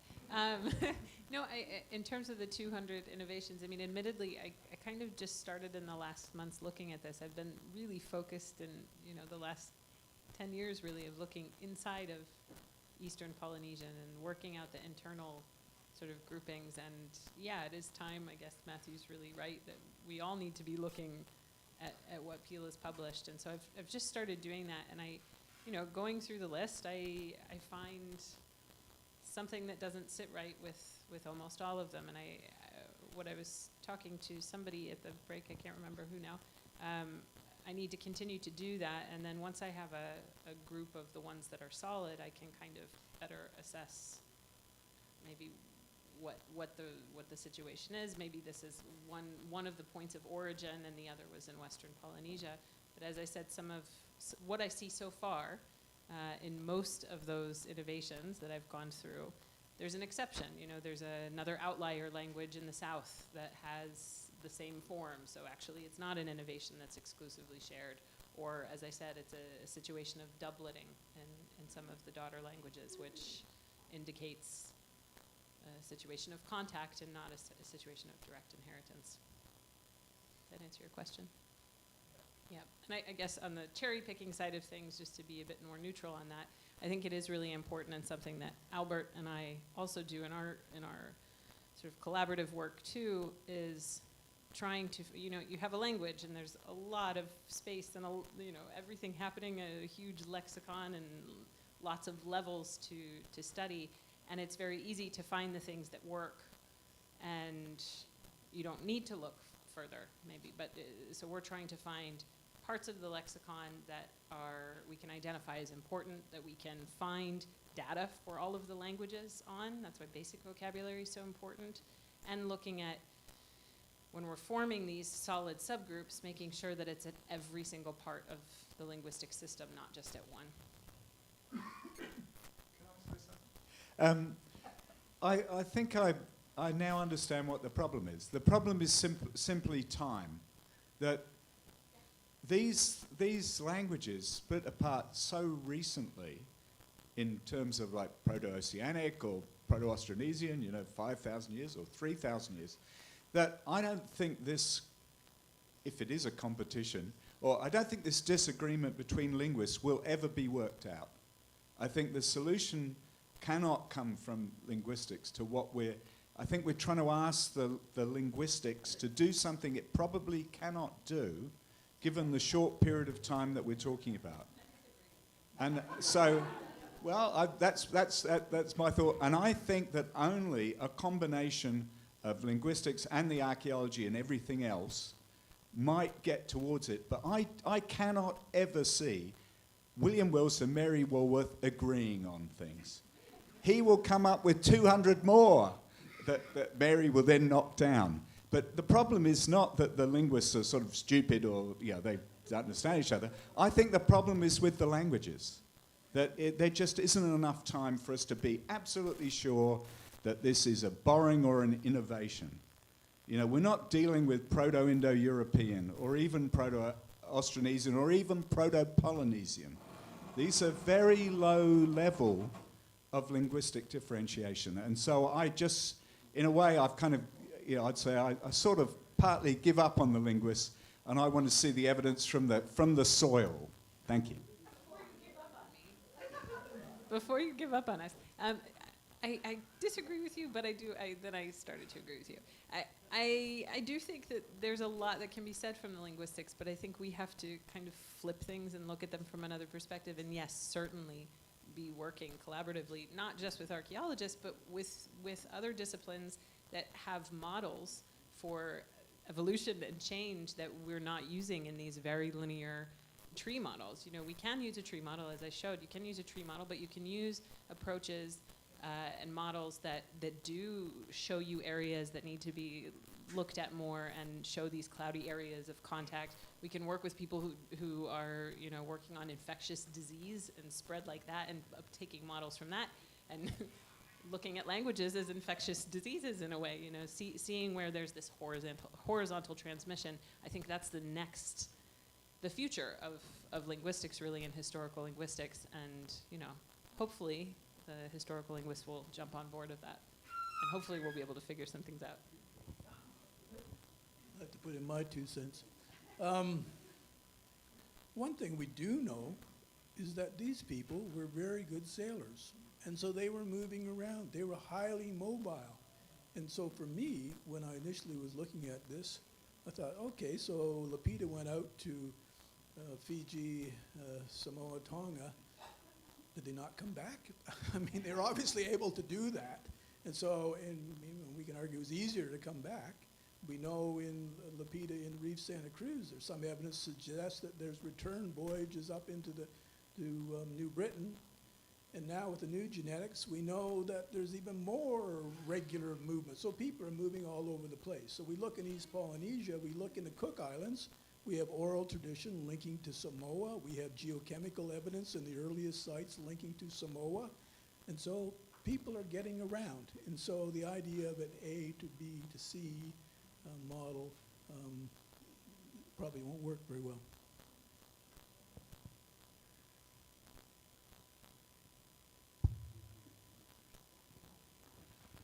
I don't want to dominate, but nobody else is raising their hand, so I'll ask. Oh, somebody else? Okay, Mary, I'll change the topic a little bit from the outliers and Wilson to the implications that you might see for settlement within Eastern Polynesia with your new subgrouping model, where you have Mangareva, Marquesas, and then Rapa splitting off. How do you think that squares with the archaeological evidence that seems to be emerging of more linear progression, Cook Islands, societies, and then on into farther Eastern Polynesia? Do you think there was like a leap right into the Marquesas or something? I don't know. It could have been, I guess it could have been simultaneous migrations. If we're talking about more than one wave of migration, and this is, as we all know, is happening in such a short period of time, so it doesn't necessarily mean that far East Polynesian was before these other languages and societies were coming into the Eastern Polynesian space. So I think it can still fit. Yeah, I think the early dates too that are in Mangareva and the Marquesas kind of would fit nicely with that scenario too. But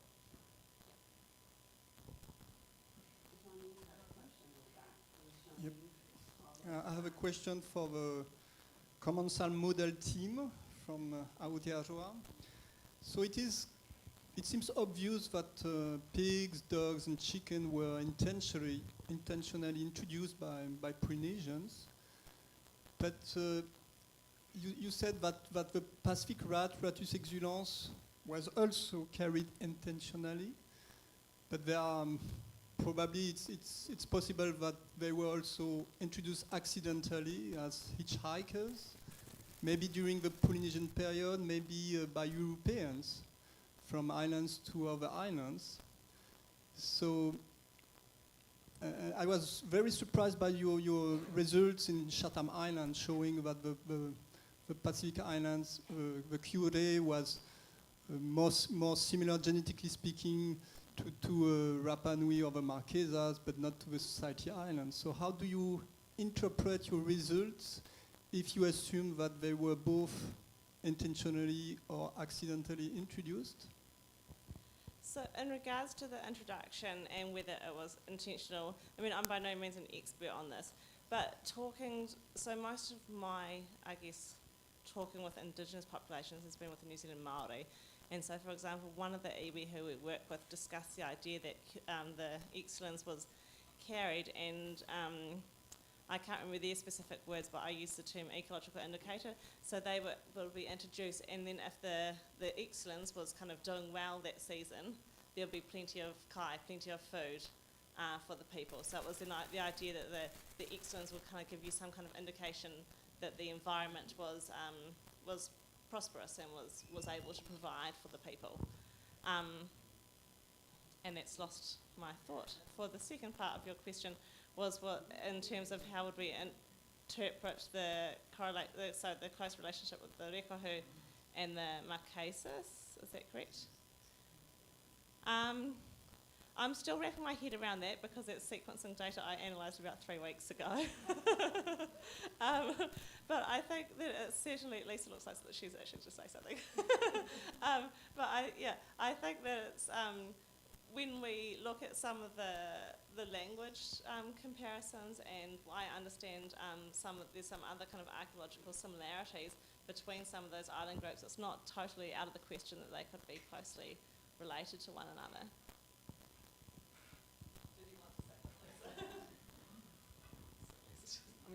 Certainly this is the intentionality is something that we were initially told in working with the iwi in New Zealand about the intentional transfer of Ratus excellens. But this is something that is, I suppose, really exciting now with the work that Catherine's doing, where we are getting much more information from the ancient, both the ancient and the modern populations of Ratus excellens, and we're seeing continuity. Could they have been unintentionally introduced? It's certainly possible, but by looking at different populations on different islands that are not very far away from one another, that have quite different genetic signatures, it doesn't look like they are, unintentionally traveling in canoes in the past, or certainly not since European arrival. They're not being moved around the way that Ratus and Ratus norvegicus have been. So as the data are accumulating, we're getting more and more evidence that they were introduced potentially. The evidence is there that they were intentional, but that there is not a lot of unintentional movement of rats through the Pacific after introduction. But again, more data, more well-dated archaeological remains, but we are seeing evidence of multiple introductions in many archipelagos that are consistent with, with multiple introductions into East Polynesia. So yeah, it's increasingly interesting now as we are getting more data, but it's consistent with intentional introduction and consistent with oral traditions. It's the behavior of the Kiore that don't like wet conditions, about people controlling what's in their waka when they're traveling for long periods of time, and keeping rats that are going to be getting into your other important food items, out of that. So. But I was just going to say, I think my comment about we shouldn't necessarily expect that we're going to get all just one clear answer from the linguistics, the archaeology, the genetics. It is complicated, and as we're sitting here, you know, in French Polynesia, speaking French and English, and as well as Tahitian, language, culture, biology, it's very complex, and I don't think we should expect a single answer. Everything is suggesting that there's a lot of mobility, a lot of interaction, and by combining all of this information, we could start to see and tease apart those connections, I think, and potentially identify origins from interaction and so forth. J'ai une question, Marie. Marie, vous parlez toujours de groupe, sous-groupe, d'îles, et pourquoi on ne parle pas de catégories, comme les Ari, comme les Manahune, comme les différents groupes qu'on retrouve d'ailleurs dans tout le réseau, hein, dans tout chez les outliers jusqu'à ici. Et pourquoi on ne parle pas de catégories au lieu de sous-groupe d'îles, hein? Je suis un peu... j'ai un peu un problème avec ça parce que on sait que souvent dans ces groupes, ils ont leur langage. Donc si on met sur une île, ça force un peu, puisque dans ces îles, il y a différentes catégories de personnes, différents groupes. Mon deuxième point, c'est par rapport au Kiore. En 2011, j'ai fouillé à Maraetata. J'ai trouvé du rat dans un four. J'ai toujours les échantillons s'il y en a qui veulent. C'est à la DCP. Il y en a qui veulent aller chercher et observer ce qui aurait là. Ben, il est toujours là. Voilà. Bon, je vais peut-être répondre à la question et après quelqu'un peut traduire pour... ouais, ok. Je réponds à la question et après je vais essayer de traduire en anglais. Enfin, ok. Pourquoi on parle de sous-groupe? C'est la terminologie utilisée par tout le monde pour la linguistique historique. Et ça dit quelque chose de spécifique. Mais je vois ce que tu veux dire par rapport aux variations qui peuvent arriver dans une langue même.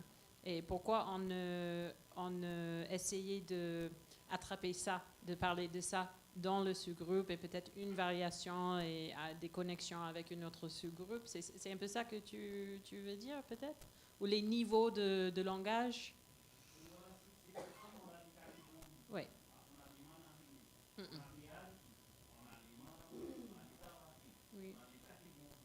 Oui.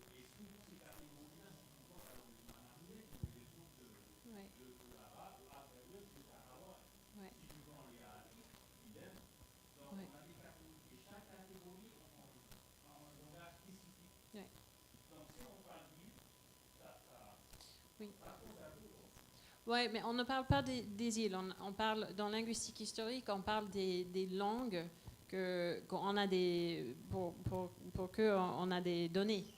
Donc, on n'a pas toujours les données de toutes ces catégories ou niveaux ou variations d'un langage. Si on a, on peut incorporer, on peut utiliser dans l'analyse pour voir s'il y a une différence entre les groupes. C'est ça.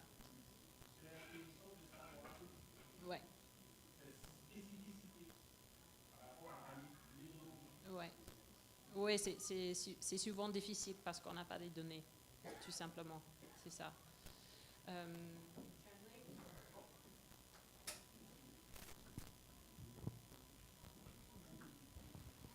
Just for Catherine, Paul was saying that he discovered some rat bones from an oven on Maraetata, and if you're interested into looking at the samples, they are available for you. So thanks, Paul.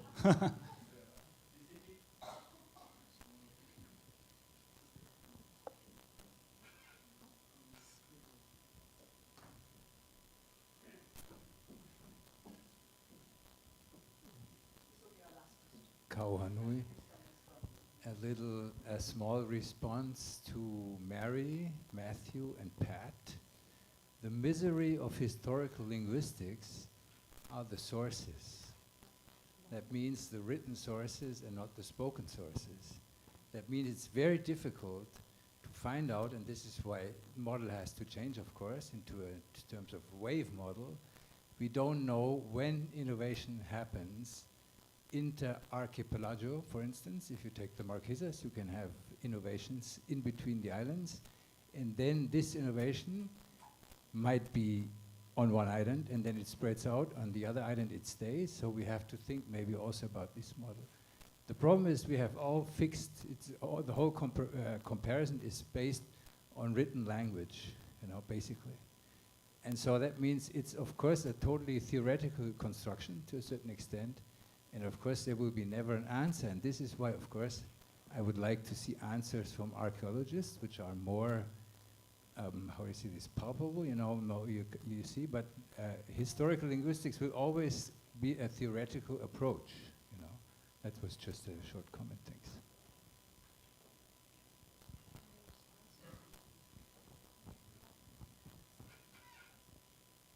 Do you want me to respond? Or?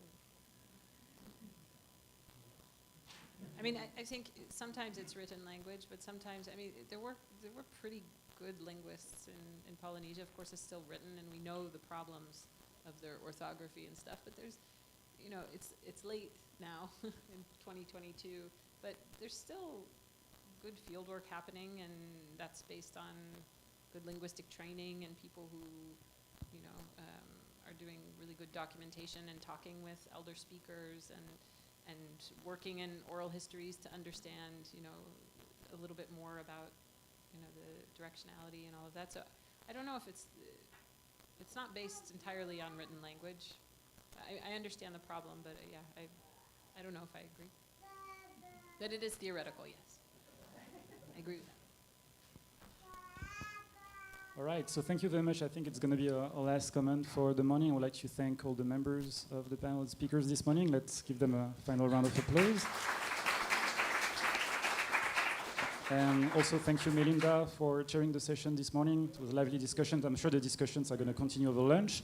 I would like just to invite all the participants. We're going to go for lunch at the restaurants above the university, so that's a 5-minute short walk, and Eric and Gabriel will guide you. But before that, we're just going to gather upstairs for a group photo, if you don't mind. So let's go upstairs under the tent, and then we'll go have lunch. We'll meet again at 2 p.m. this afternoon. Thank you.